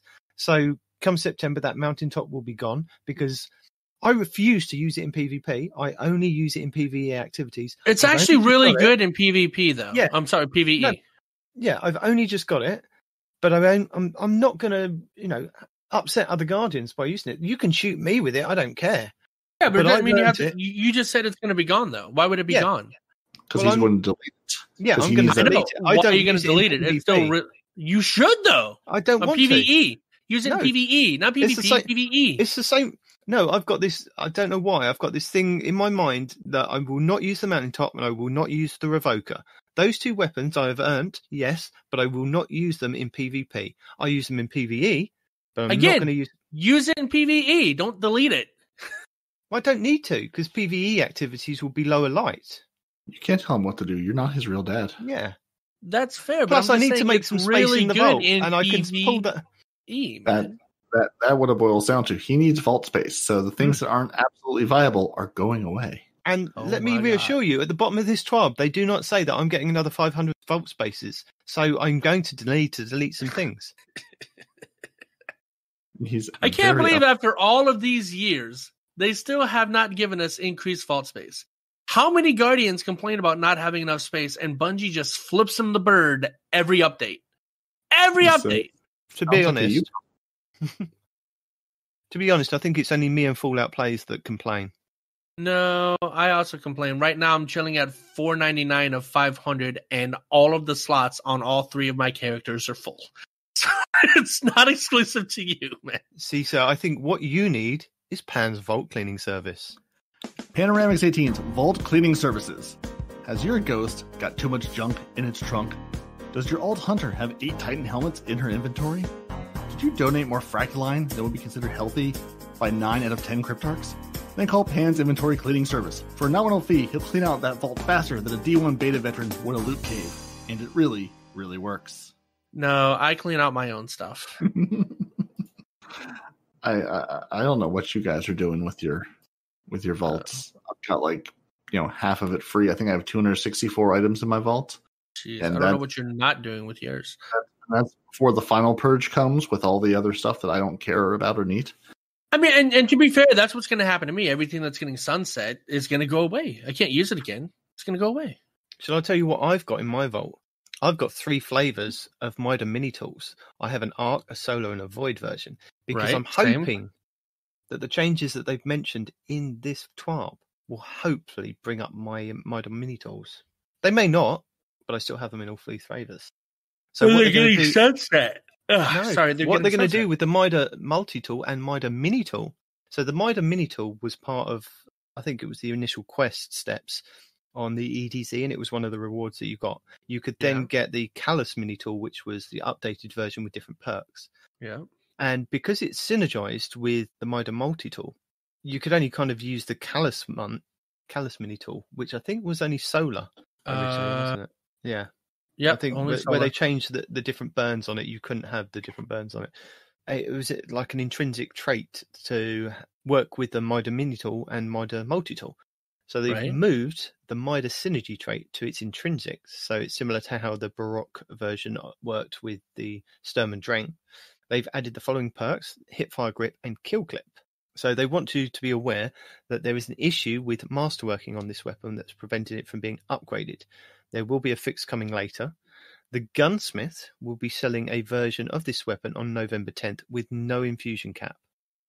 So I think the mini tool. The mini tool. Because I think what they're going to do with the Sturm and Drang is, again, they're going to bring the pairing, because it's an exotic pairing that enhances the exotic weapon. They can't leave those weapons that were they could. It would just not make any sense. But yeah. Continue. They were going to be initially sunset at 1060, but they can't really do that if they were going to keep the pairing. So they're going to bring them up. And the same with the Sturm and the Drang. So they've moved the Drang Together Forever trait to its intrinsic perk. So it's just baked in that weapon, similar to how the Baroque version worked. They've added the following perks: Accurized Rounds and Moving Target. And again, there's an issue with it masterworking that they'll fix later. And talking about the Drang. Yes. And there's going to be a static roll. Yeah. Okay. And the gunsmith will be selling a version of this weapon on November 10th with no infusion cap.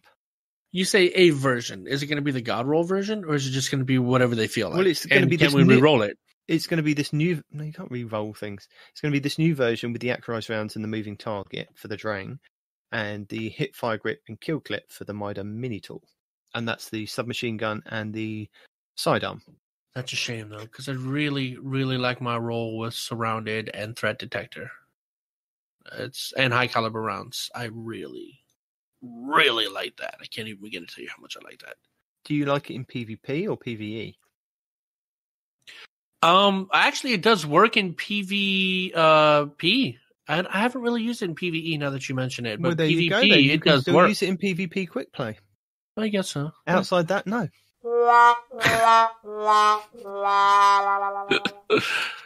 Damn it. Cody, it's your turn to upset him even more. So far, you guys haven't really said anything upsetting, though. So I'm not sure this will do it, but the Ruinous Effigy, they're taking the transmutation spheres and reducing the damage of the aerial melee attack by 25%. Oh my god, what? No! They're also significantly reducing the damage of the drain effect on enemy combatants. So the drain will work less, the aerial melee attack will be 25% less effective, and so they've ruined the Ruinous Effigy. Yeah, they did. That brand new exotic that was really good, and I loved it. You already killed it. Killed it. Just transmutation sphere aside, so you can still run around and shoot people with it the same way. That's the best part is the transmutation sphere, dude. Other than that, it's just another freaking trace rifle, and not even a good one at that. Jesus. So what you're saying is they had an exotic weapon with a cool exotic unique perk that they've now ruined. Yes, as usual. Take a drink. The Arbalest is no longer strikes the shield multiple times, but its efficacy against shielded targets has been increased. Although it sounds like if it's no longer hitting multiple times, it's been decreased. But sure, you can tell us whatever you like, Bungie. unless they doubled that initial round damage, it's a nerf. So right, Jesus. And finally, the Jade Rabbit, the armor-piercing rounds are now swapped to high-caliber rounds, and this fixes an issue that could prevent the exotic perk from triggering. So the Jade Rabbit will now actually be able to, do its Jade Rabbit thing. Stagger. That's been broken for how many years now? It feels like. I mean, if you think about it, they just made it better, in my opinion, right? Because it's mainly used in PvP. Right? In PvP, you don't care about shield piercing. You care about staggering your opponents, which is what these high cal rounds are going to do. So it's going to stagger the opponent and now proc its Jade Rabbit perk. So yeah. And that perk, which is the Fate of All Fools, you can chain body shots to gain bonus damage on your next precision shot and return ammo to the magazine. So it will, again, actually do the thing it's supposed to do. Yeah. So we might see a resurgence in that when the scout rifles get their buff. So now we're moving on to the lighthouse, and Respawn is going to tell you all about Adept. Where am I reading this at? Oh, there it is. No, that's adaptive. Bleh. Scroll down so you see the pretty Osiris button. There it is. All right, Adept. Before we let our friends on the dev team go, we have a few more details concerning weapons to share with you. A few months back, we announced the return of the Adept weapons to the Trials experience. Today, we'll be spending some time getting you reacquainted with these tools of destruction and how we're laying the groundwork for future Adept weaponry. While these weapons are similar in name to the Adepts of Destiny 1, there are some added elements to embrace the weapon systems of Destiny 2. And with that, we pass the mic back to the dev team to give you a full rundown. So Respawn, just give us a quick overview of what the Adept weapons were in Destiny 1 and how you could acquire those and where you could acquire those from. You can only acquire them by visiting the lighthouse, not the tower, and by getting a flawless card, right?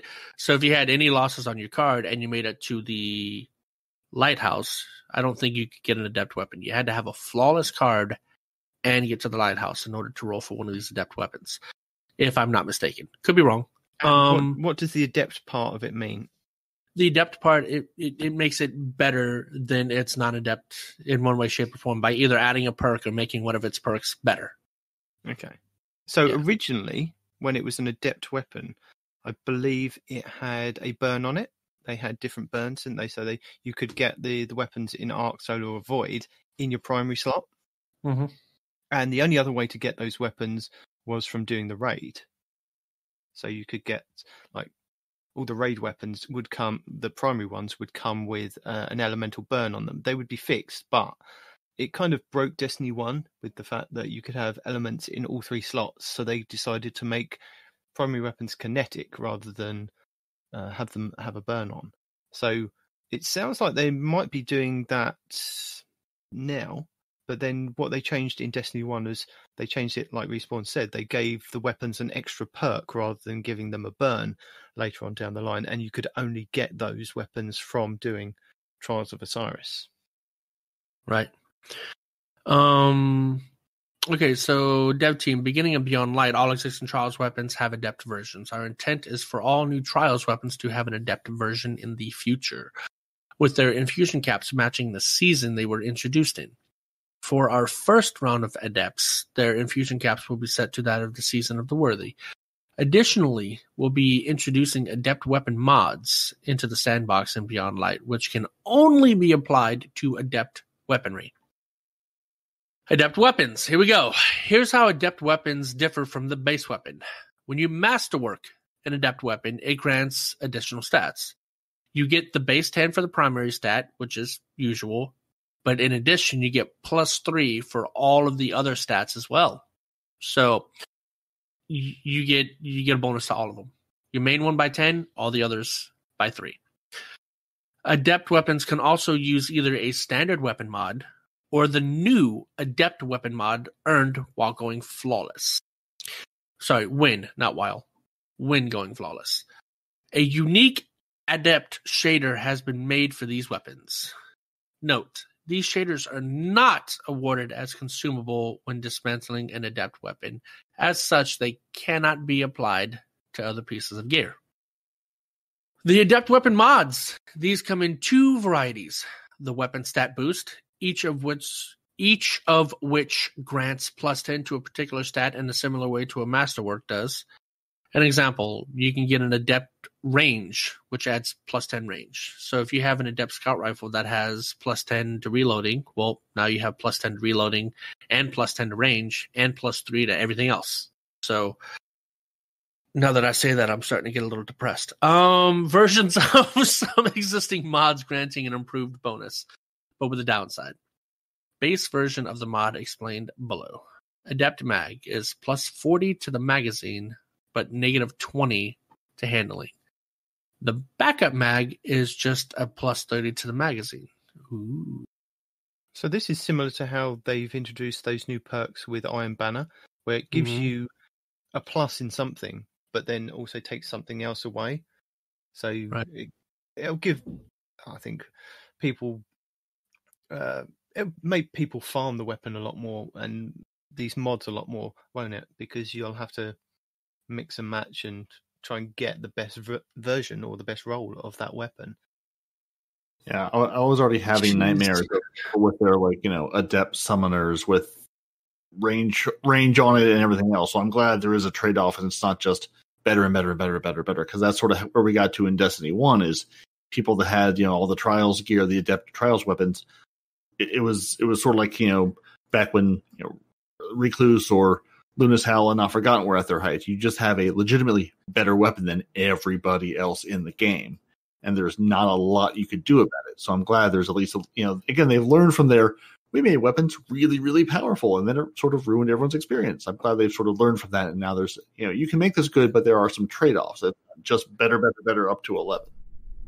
The hell? Well, someone breaking here. No, freaking my table just did a thing. Continue. It is the spooky season, so clearly you have ghosts. I guess so. Moving on. To acquisition, I guess. Yep. All right. To earn adept weapons and adept weapon mods, players must complete a flawless trials passage and open the flawless chest at the lighthouse. Each week, a different adept mod can drop from the flawless chest. Adept weapon mods will be on a weekly rotation, so a given mod may not make its appearance until later in the season. The mod is unlocked for use on owned adept weapons when acquired.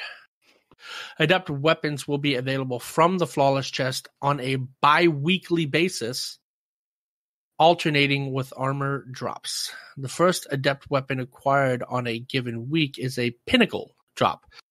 Adept weapons will be on a set rotation, so players may continue to earn alternate rolls on specific Adept weapons when completing flawless passages throughout a given weekend. As you can see, for those who reach the lighthouse, your loot is about to get a little more spicy. While Adept rewards are coming first, we also have a Trials armor refresh planned for a future season after the Stardust has settled from Beyond Light. And with that, we come to an end of our Sandbox previews leading up to Beyond Light. Some of you may be asking, wait a minute, what about the abilities? In 3 short weeks, the abilities you've come to know and master will be challenged by the darkness. Stasis will make its debut, bringing a new flavor of combat to the Sandbox. The team will be watching closely as you embark on your first strikes, gambit matches, crucible exercises to see how your abilities stack up against each other. It's going to be a wild time, and we're excited to see the light clash with the dark. I still continue to sometimes forget we're getting a new subclass in this. Like, I know it's coming. I'm aware of it. I'm excited for it. But every now and again, there's like, yeah, Stasis is coming. It's like, oh, right. That's now. I feel like when they first talked about it, it was so far in the future. But now, no, in a few short weeks, we will be able to freeze all the things. So, how do you guys feel about the changes to Trials weapons?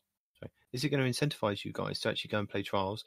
Or is it just going to go, it's going to make the better players even better because they can get X amount of perks on the X second one weapons?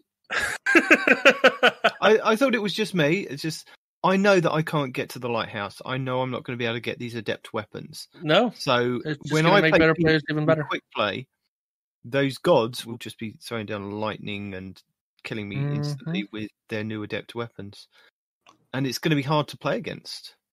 That's yeah. In PvP, yeah. I'm even less likely to play PvP now. Yeah, I feel again. I'm pleased that at least there is a little bit of trade off. Again, there's still going to be amazing weapons in the hands of players because they've gone to the lighthouse or been carried to the lighthouse. You're going to have people with just legitimately better guns, but I'm pleased in that at least there will be some trade offs. So, I mean, again, it's not as bad as I was fearing, but again. It's like when Bungie announces Trials news, I go, that's great. You know, I will continue to jump in periodically, you know, like we've done to earn our Summoner and our Astral Horizon and say, hey, this is the reward for doing the bounty. I'll jump in and do that sometimes. Or if I actually find, 2 fine suckers to play with and say, oh, let's go play some Trials. Yeah, I'll jump in and have a laugh and have a good time with it. And it'll be what it is. Or we'll get stomped for 90 minutes and get a reward out of it and then go do something else. But yeah, it doesn't really change how I feel about it at all. Because again, it's not entirely true. Now I'm more likely to pay somebody to take my account to the lighthouse. Yeah. I guess I'm pleased for those folks who do enjoy Trials and want to play Trials. It gives them something to play for, in that it sort of, it keeps them in the game, and because I mean, Trials on Twitch brings people to the game. Trials carries are fun to watch. It is exciting gameplay. It's what was putting Destiny on the map on Twitch in D1. It is fun to watch that stuff. Does it affect me as a regular player? No. Other than I have just one more set of guns to have to worry about. I mean, at least these guns I know, and I sort of know. I know the Summoner is going to be good. I'm pleased that the Summoner did get a nerf in this season. Again, good players are still going to play with guns, and they're going to be really good with them. But yeah, does this really change how most people, I think, feel about Trials? No, not in the slightest. No. Well, you say that, and as long as people don't start this whole, remember D1? Oh, you can't do this raid unless you have the Gjallarhorn.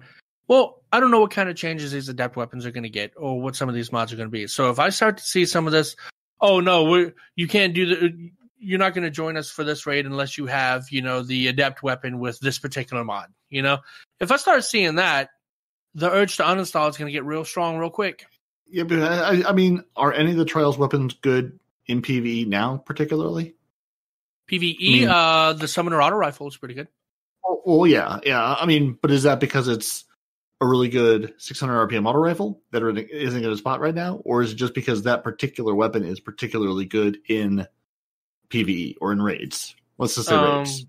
And I ask because I don't have the time to raid, so I'm asking it. I haven't heard of any of these being like, oh, the Scholar Scout Rifle, that's absolutely phenomenal, or the whatever the name of the fusion rifle is, I don't even know. That's absolutely amazing right now, and I haven't heard. Well, again, right now, no, but we also don't have the adept versions of these yet either. So who knows how that's going to change? Yeah, but even so, I don't see that. Of all the stuff in the game, of all the exotics, of all the weapons, even if they are particularly good at, they get a little stat boost here and there, it's not going to change them so drastically that I think they're going to be, required for PvE content. Yeah, will they be good? Sure. But yeah, I don't think they're going to be, they're not going to be the Gallahorns. I'm going to say that now. And I'm thinking the same thing. I'm also thinking the same thing. I'm just saying, I hope, beyond hope, it doesn't come to that. Because I don't know how these are going to evolve, especially with the new sandbox and the new this and that and the other. But I don't want to see that, is what I'm getting to.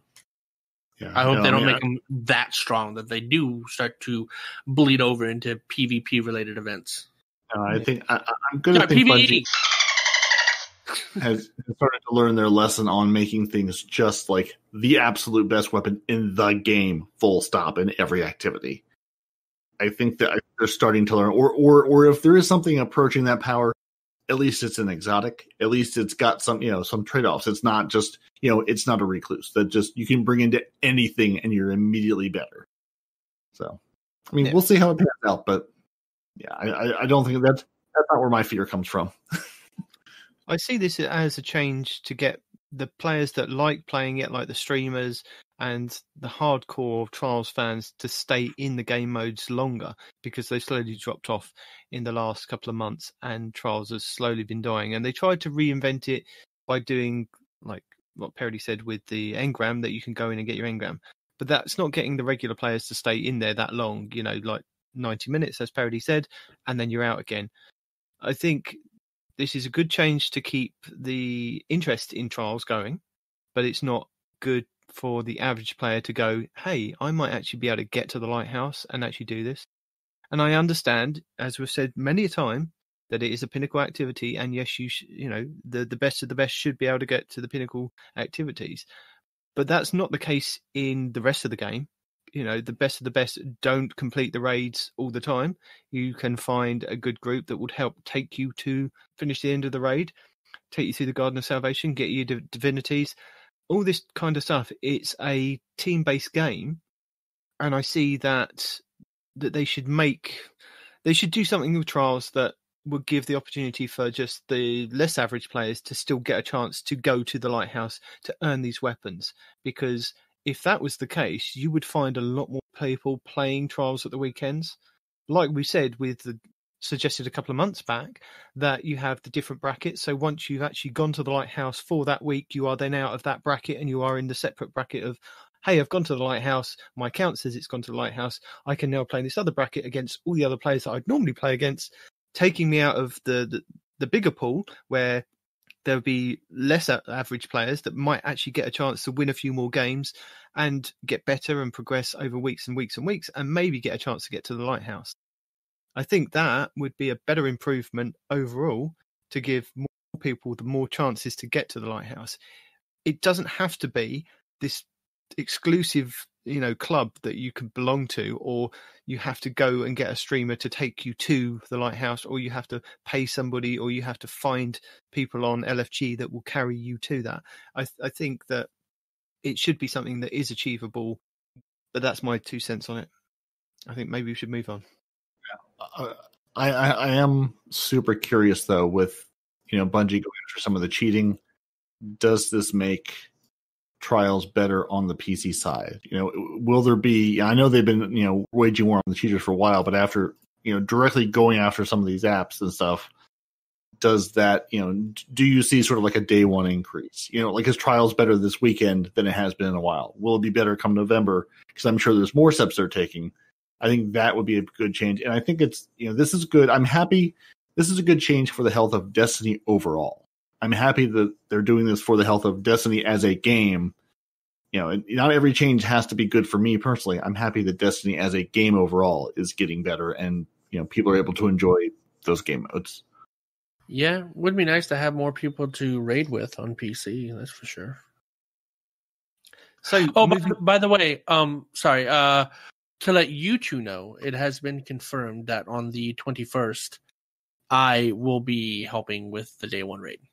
So, scheduling conflicts are not a thing. I have been invited to be part of the team, and we are going to have some footage of day one raid, streaming and recorded. So, you can watch us suffer and laugh. And we will. I bet you would, especially you, man. You're one of the worst ones when it comes to commenting and laughing whenever we struggle. Hey. Yes, sorry. I'm here for the good times. Whether they're good times for everybody or just me, I'm having a good time. It's a game. Right.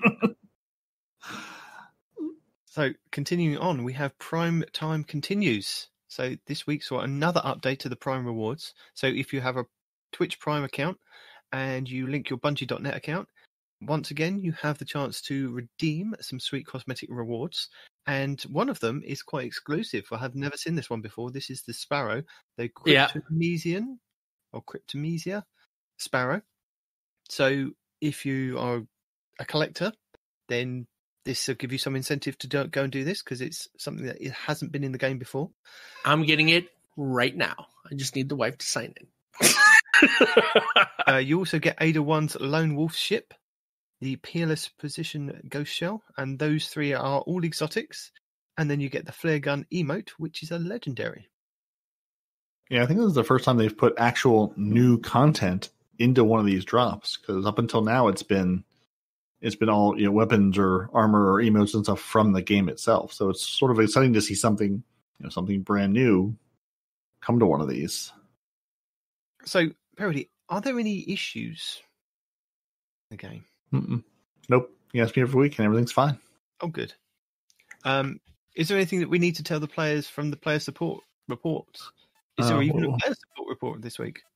I don't think we've gotten much support as players this week. We did get a hot fix earlier in the week. So, 4 days ago on good old Tuesday, as we record this. So Tuesday, October 20th, we did get the hotfix 2.9.2.2, which for all you Korean folks, you do have your Korean voiceover for your Nocris interference missions. So if you don't have the subtitles on, you can actually figure out what's going on.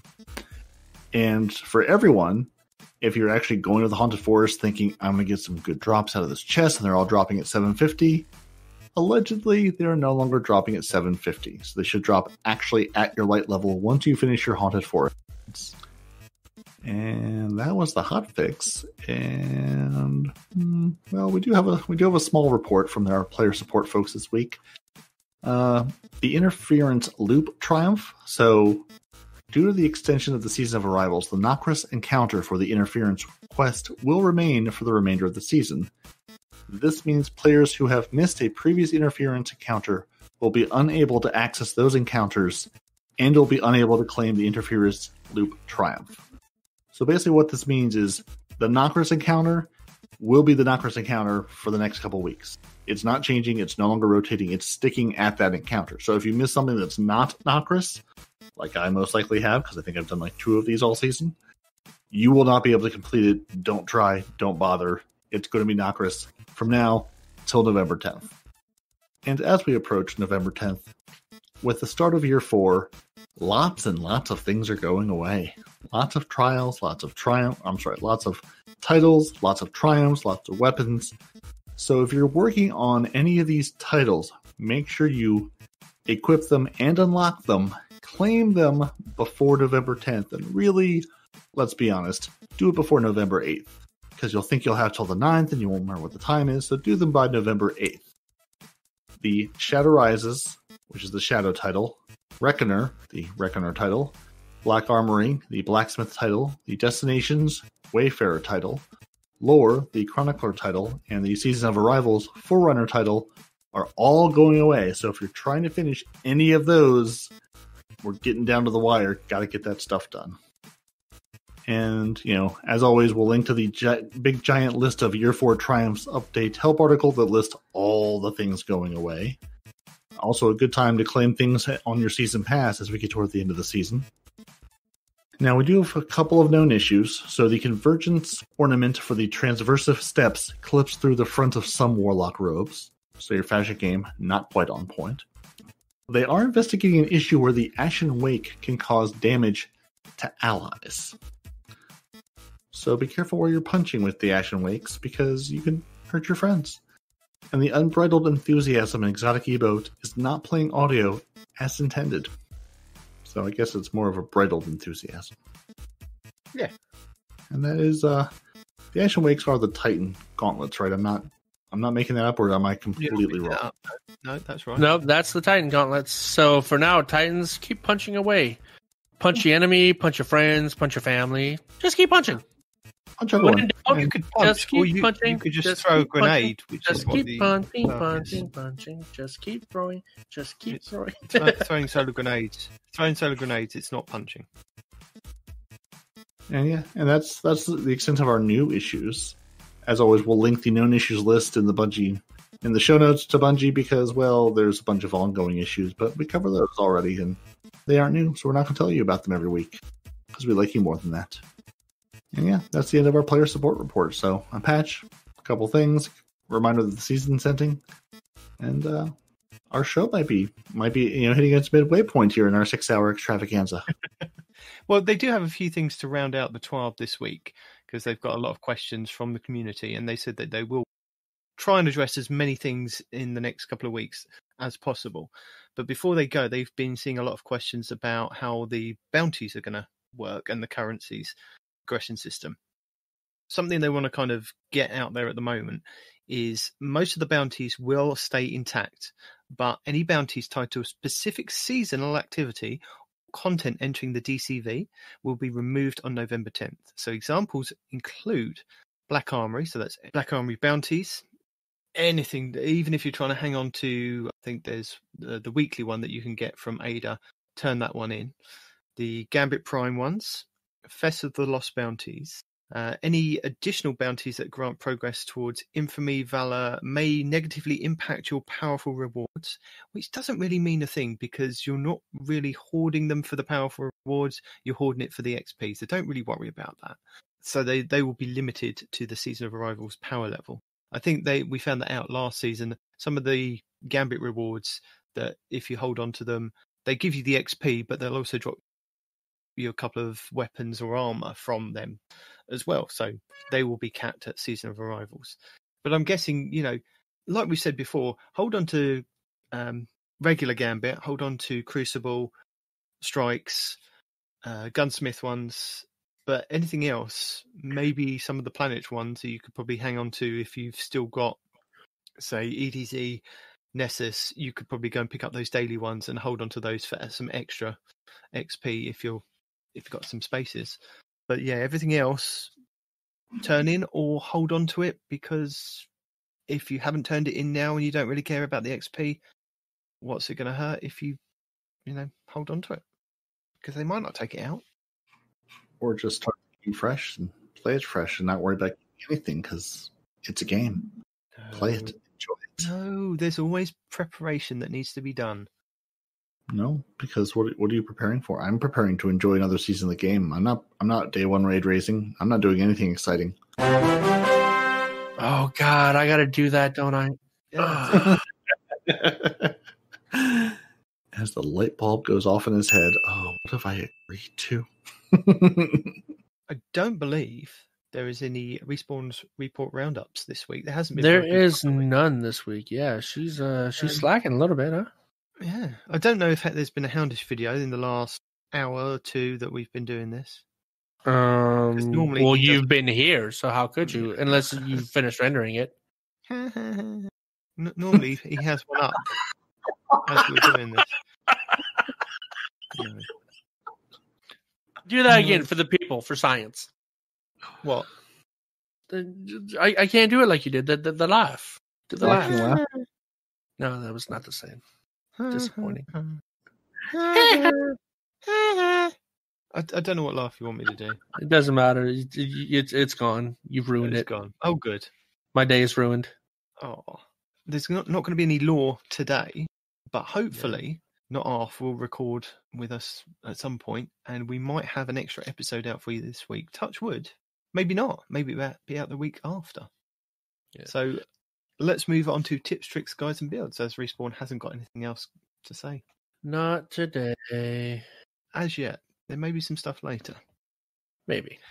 So I want to give a shout out to Voodoo N88 from the Cade Spicy Ramen Smugglers from Not Arf's clan, basically, because I've been backwards and forwards over the last couple of weeks trying to get some people to do the Niobe Labs quest with me, and I thought it was the Mysterious Datapad quest that's in my inventory, but it turns out after a lot of conversation and a lot of working out, there are actually 2 quests that you can kind of do, or 2 missions that you can do with the Niobe Labs.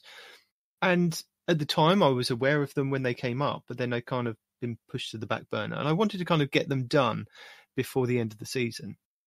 Now, the one that I thought was the one that I was talking about, which I thought was the Mysterious Datapad quest, was that you had to go to the Niobe Labs. You start off an encounter.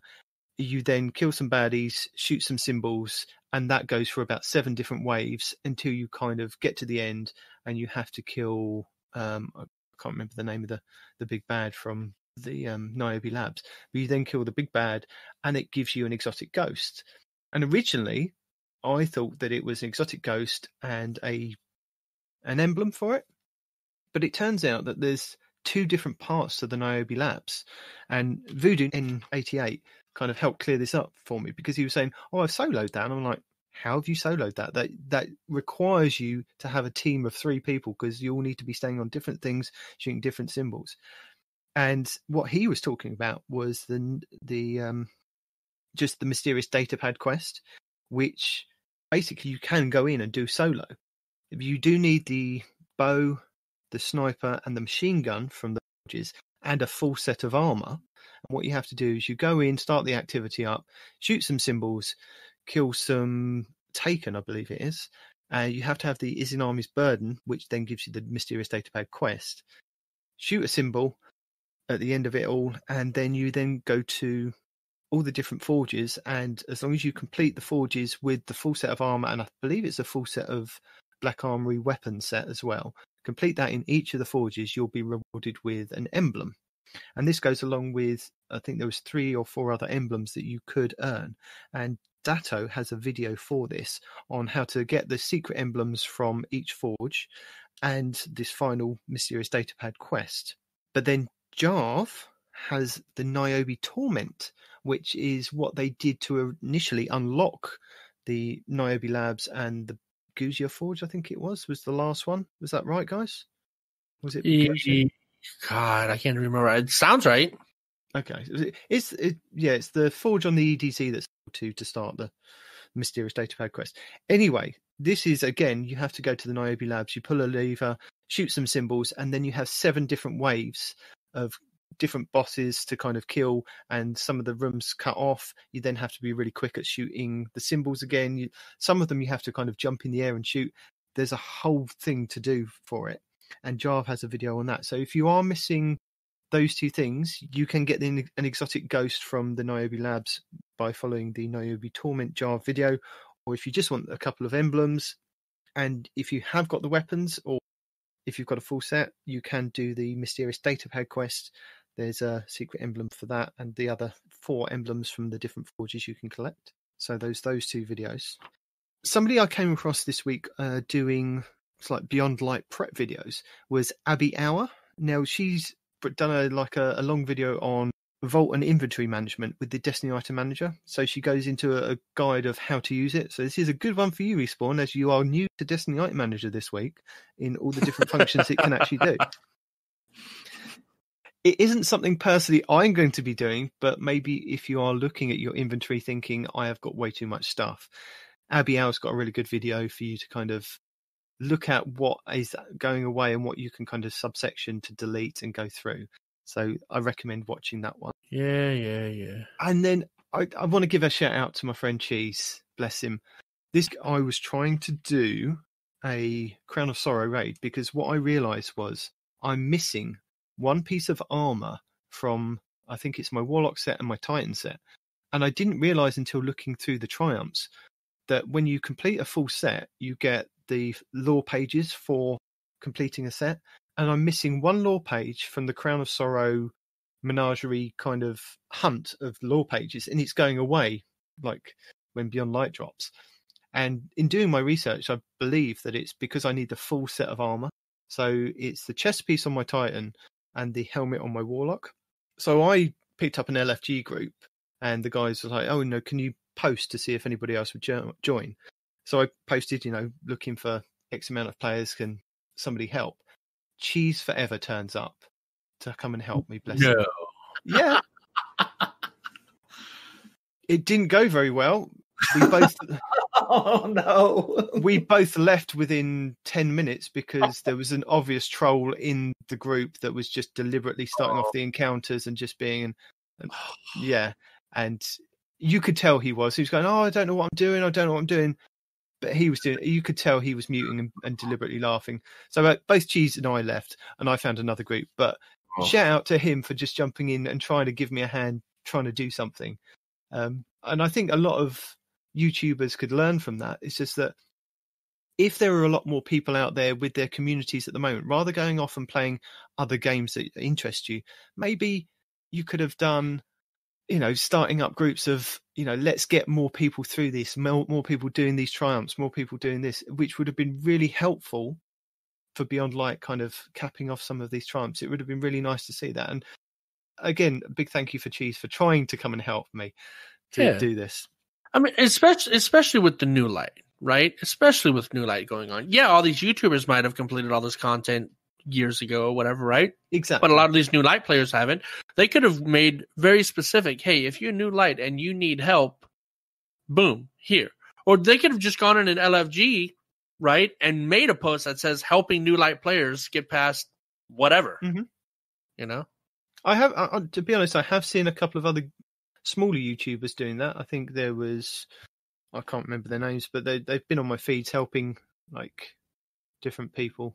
So it's not all of them, but it would have just been nice to see a lot more people going, we're going to start up a community of Sherpas and we're going to try and run as many people through as many triumphs before Beyond Light hits, rather than go, well, I'm done with Destiny until kind of Beyond Light drops.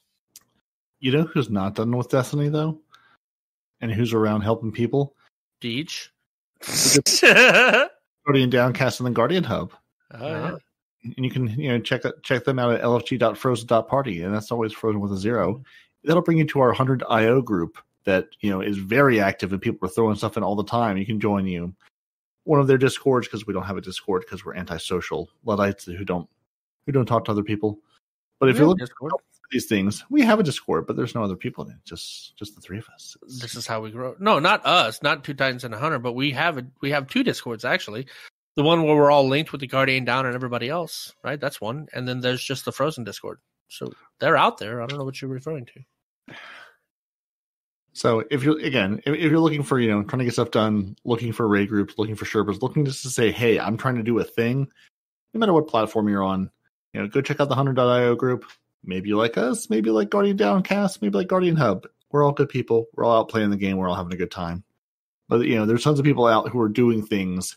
And 100.io is a great place, even if you don't join our group. It's a great place just to find a group of people to play with. That's how most of us met. That's how most of our client got together.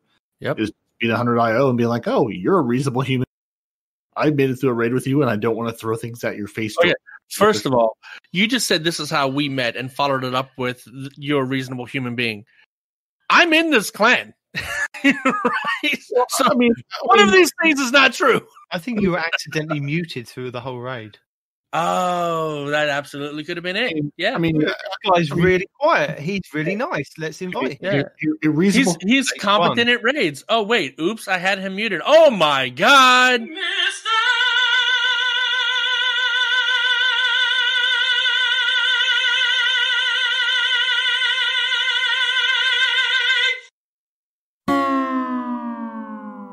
Reasonable human being after 6 hours of struggling through something, and that bar gets lower and lower as the night goes on. Oh, come on.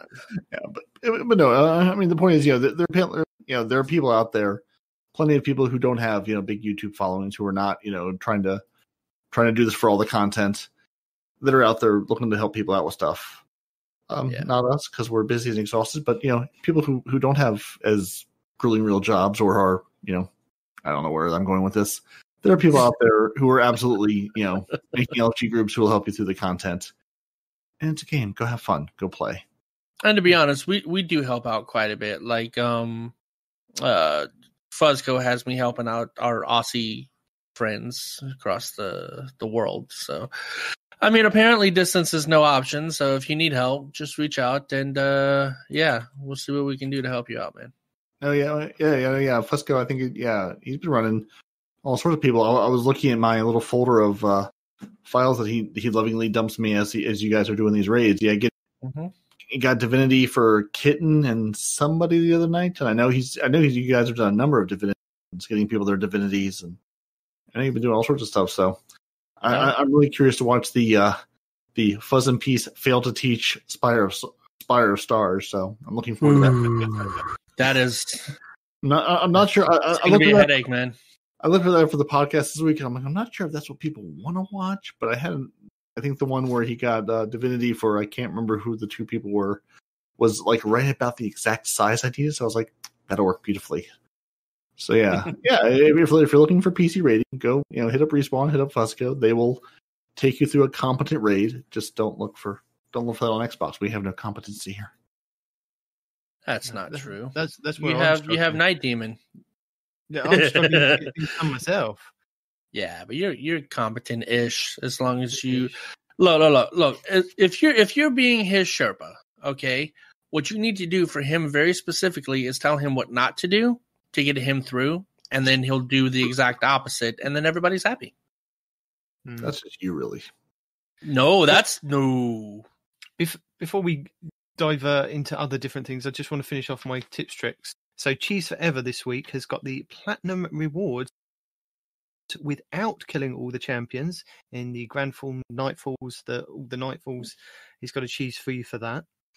There is also a cheese for the Leviathan Gauntlet, so that's an easy arrow shooting in that. And there are 2 free emblems that you can collect now from the Bungie.net page rewards by entering the codes, and the codes are kind of just they're reusable basically. So everybody in the community is using these codes to get the 2 new emblems for Beyond Light. One of them is the Chronotics and the Gellian's Excursion. So those are the 2 emblems. You won't be able to get them in game now, but they will drop when Beyond Light goes live. I think these came from the collector's editions that have been sent out the last couple of weeks. I believe Datto did an unboxing of the Beyond Light, and there was codes in there, and you can use them time and time again. So Cheese has got a video for that with the codes in, and he's got an easy triumph for the Relay Rally Cheese in the Garden of Salvation. So if you are struggling with that, there's a cheese for you for that. And then I want to give a shout out to the 2 guys that helped me doing 0 hour this week. So I'm finally going for my catalyst for my Outbreak Prime, which requires each week for the next 3 weeks anyway, because there's different burns. You've got Void, Solar, and Arc. We did the Arc burn this week with entering all the 49 codes. So thank you very much to Tommy Ragemore and Al Capone, who have taken my name down and assured me. They've assured me that they will pick me up again next week to do the Solar week, and then hopefully I can tap them up for the following week for the Void. But if not, I will be struggling to do that next week, as well as my final week on my Whisper mission to get my ship, because that's another thing that's outstanding. So next week, my priorities are Whisper, Outbreak, maybe some Crucible stuff to get that Crucible 50 Triumph score, and then if I still have time and I'm alive from not doing too much housework, jobs and chores, then try and go for the Gambit Reckoner. But I think, like you said, Parody, I think that's one I'm going to have to give up on, because I've left it too late to do all the different things. Even though, thank you to... What was it? I just need to find... Well, while you're looking for that, a bit of an update. No. So thank you to Matt on Podbean, who suggested the Trinity Ghoul with the catalyst would work in Gambit for wrecking loads of ads. So thank you very much for that. I will try that. I told you that months ago. No. BS. Because whenever we were talking to somebody else about the arrow kills to get the freaking the Gambit bow, I flat out said the best way to get multi kills in Gambit, bar one, is a Trinity Ghoul. You lying.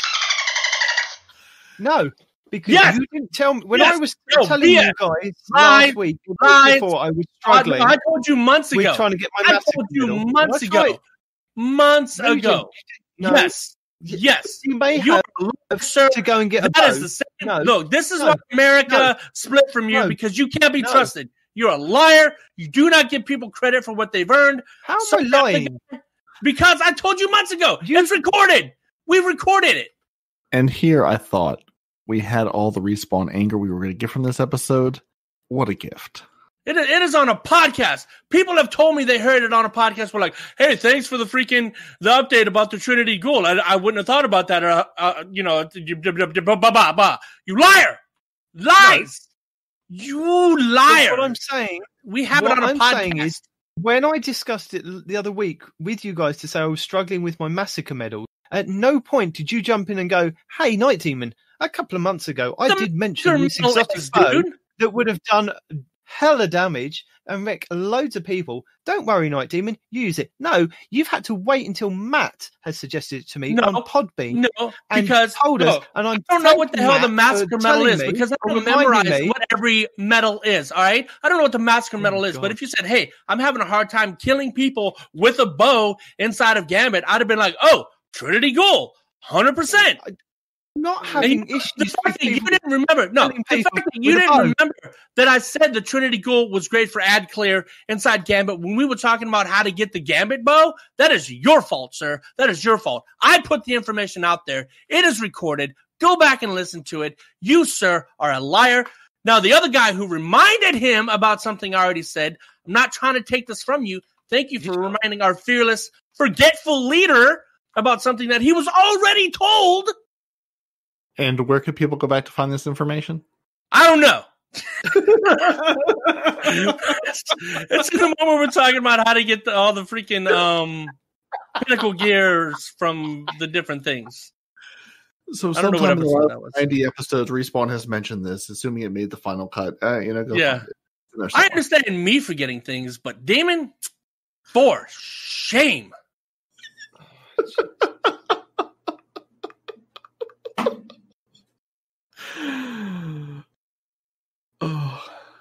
Oh, jeez. We've been at this for too long. We have. This is the 91st episode of this show we've done. This is not right. 92, isn't it?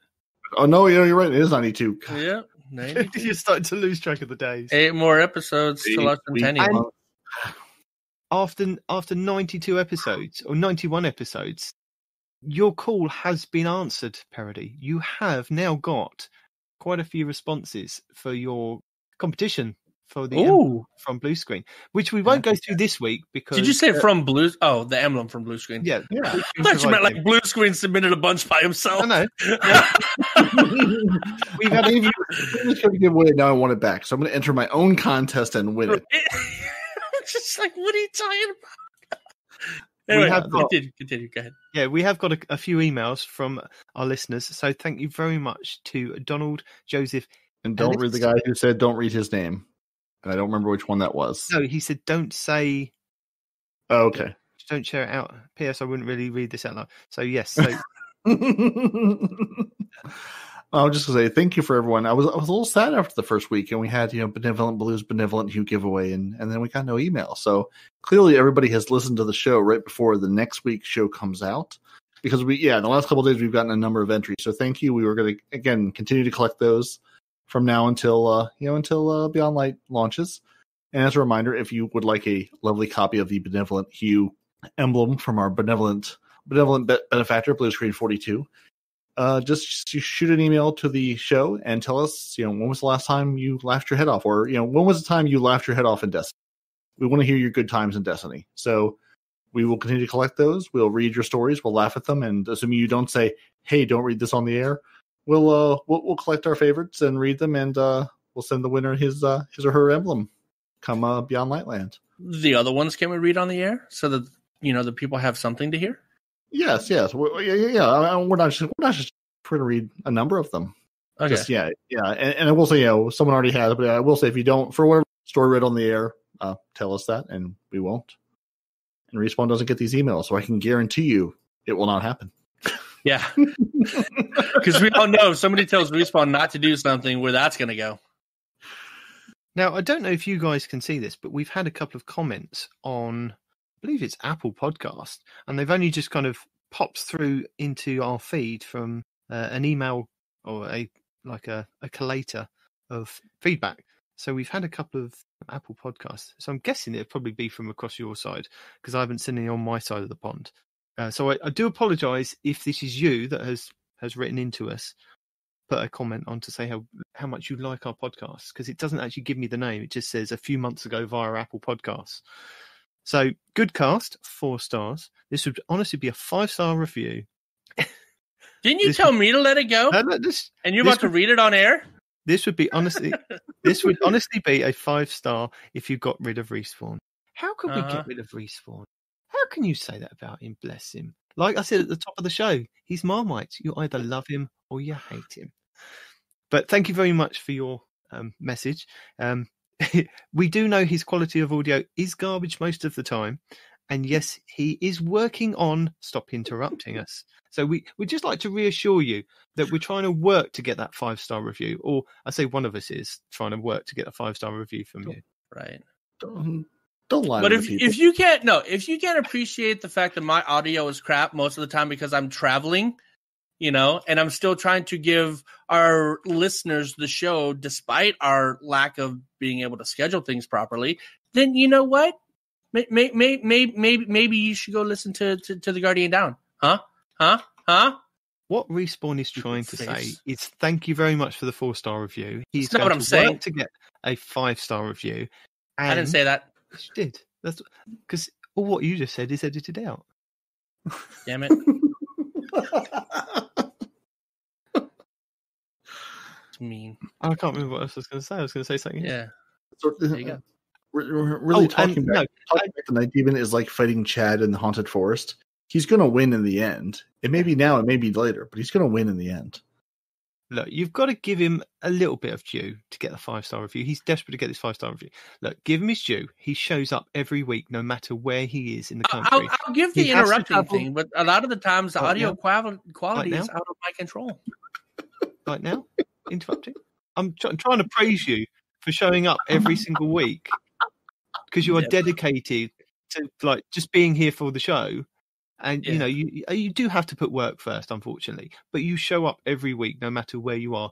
Airports, hotels, bless you. You're here. And anytime we try and record without him, he's like, don't do that without me. And you see on the show, it's literally live. He will pop in and go, well, I'm here now. I'm recording from my car on the way to the airport.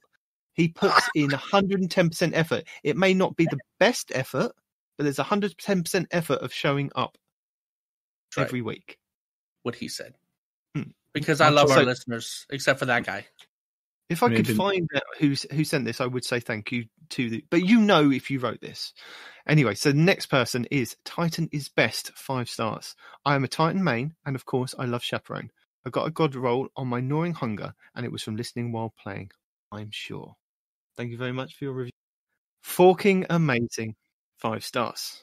Nice. I almost never write reviews, but you guys do an amazing job. Most other podcasts are more structured. Would you say we are structured? Wait, there is a structure. I really love this one. Most other podcasts. Is it complimenting our chaos? What's happening here? That's what I'm hearing. Most other podcasts are more structured and have fancy guests. But I like it being the same people all the time. Thank you for all that you've done. Wish you all a great day, especially you, Respawn. Yo, Marmite. So see? Yeah, I'm pretty sure we're being praised for the fact that our structure is there will be a show. We're inept. And most likely it will be the same 3 and now 4 for the most part. Right. And that's really the only thing you can kind of be sure of. Goodness. Yeah, but thank you everyone for leaving us reviews, and thank you for those of you who I'm sure have left us reviews other places that we don't see, because there's about 10 trillion places to leave reviews for podcasts these days, because no one's figured that out. Well, I try and link all the different places so that it sends us an email to say, like the Apple. So I do apologise if we've missed it. Just email us and just tell us how much you love Respawn, basically. And literally, I think all the entries that we've had for the competition have gone at the bottom, we love you, Respawn. So, it, Yeah. Not a requirement to enter, but the people do love you. I do appreciate that. Yeah. Big shout outs to everybody who says they love Respawn. Although the Titan main, man, I think he only said that because he's a Titan main and he knew what was coming.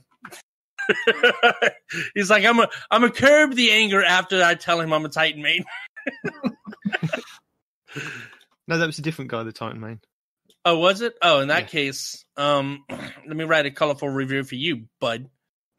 You don't know who he is, and even if you did know who he was, I wouldn't tell you. No, I'm just joking. I would never give you guys the time to message you back.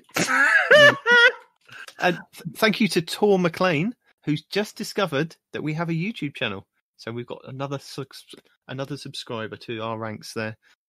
I love it. Parody likes collecting you subscribers over there on the YouTube side of that's right, gameplay. man. I'm just going to say gameplay because it's just gameplay, and the rest of this podcast. Yeah, our goal is to get to 69,420. If y'all could help us get that, that'd be great. Is that our goal? Well, I think we're at 100. We're at what, 100? 141. Oh, we're growing. People somehow basically, I'm pretty sure at this point they show up to watch Fusco Raid each week, because I'll be honest, the YouTube video for last week's episode may have gone up less than 24 hours ago. So right. It will go up every week. I just can't guarantee you when it will go up every week. But thank you, Fuzco, and thank you, Night Demon, for continuing to supply footage for this podcast, because as you know, it can be a little lengthy. So I really appreciate you guys all, recording, streaming, twitching, taking the gameplay and putting. You can give that to the good people, and they can enjoy watching something. Listen to us ramble on and on for, now 16 hours in this episode alone. I was going to say thank you to the other YouTube subscribers or followers. So you've got August, Darian, Chris, Connor, Annie, Colin, Don, Felix, Grumpy 3 Old Men. Don't know what that is. Michael, Crew to Fire, S. Karaska. That's that name. Alex, James, Ian, Sean, Ethan, and Tom. They're all just very proper usernames, man. Except for the 3 grumpy old men. What's going on here? Yeah. Thank you to all those guys that have subbed. And all those guys. You just got very proper names going on here. The most important question is that when we do hit those subscriber numbers and those subscriber views, who gets the little YouTube plaque to go in their house? Me, clearly, because you guys have done nothing. That's true. Done nothing. That's true. Why did you with the footage?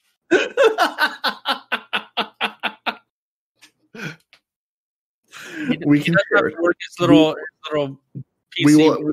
We will work out a timeshare between the two of us, Night. No, you guys can keep it over there. I'll send it to you guys. You can just send me a picture of it, and I'll frame the picture or something. Yeah, same. You can keep it since you do all the work. I just want to share the money. You can keep 50% and split 25 between. You're telling there's no money involved in this yet. Yet is the key word, though. Ever. Anyway, while we're very much off topic, the Amazon Sparrow, the particle effects are pretty cool, guys. So if you don't have it, you don't have the Amazon, I recommend it, because you get, in addition to your normal jet that you get coming out, you get little ice particles that are shooting out too, which kind of makes it a little extra dope. So yeah, I dig it. Go get it. So with that, thank you very much for joining us. I think we're done. I think we've killed it. It's been sufficiently homicided. So yeah. I'm still thinking that maybe if I could just, I still need to kill like 35 No, high value no. targets. No, just give up. You know, I'm not going to until literally Oh, they turn the servers off. I absolutely understand that. But what I'm also telling you is thank you for joining us. Your Titans are parody of Night Demon. Your hunter is no one respawns in real life. Your lore scribe, as he wanders the mists, consulting the great tomes of old, is not ARF. You can email the show, and please do, at twotitansandahunter@hotmail.com. Enter our contest, win cool things. You can find the show on Twitter at twotitans_hunter, or on Instagram at twotitansandahunter, all spelled out. We're also on Facebook and YouTube. If you need raid help from the Guardian Hub or Guardian Downcast, or Fuzzco, go to lfg.frozen.party, or talk to Fuzzco or Respawn directly. We're here to offer raid hindrance, trials hurt, and giggling. You can find all your favorite Guardians on Xbox Live, Respawn PC, watch the show on YouTube, listen to the show on Apple Podcasts, Google Play, Spotify, and everywhere fine podcasts can be found. And we do have one late-breaking update. We do have one little bit of information from Crota. Crota states, the claim has been made by Guardians suggesting that I was responsible for the death of hundreds of Guardians. The Hive won't comment on whether these claims are justified.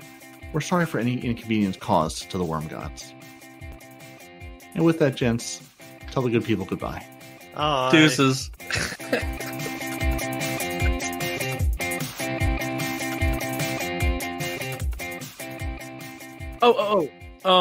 He and I were having a conversation earlier. I don't know if you remember. Sorry, I forgot, but I just remembered this part of the dream. Is this remember about how? the surgeons? No. This is about how I dreamt that you guys were actually recording at 5:30 in the morning, and I was late. The one thing that I forgot to mention to you is that Demon actually got, quotes, houndish to be on the show just to finally show us that they are, in fact, not one and the same. Anyway, sorry. I don't know why that just came to me, but it was a thing, and I was like, what? You're not the real thing. And yeah, no, he was the, quote, real thing. Anyway, continue. Go ahead. Sorry. I still think it's hilarious you're having stress dreams about the podcast. Yeah. Stress is a strong word. Well, having a dream about it, then waking up and getting to the podcast 2 hours early, then realizing that we're not recording 2 hours earlier. It's kind of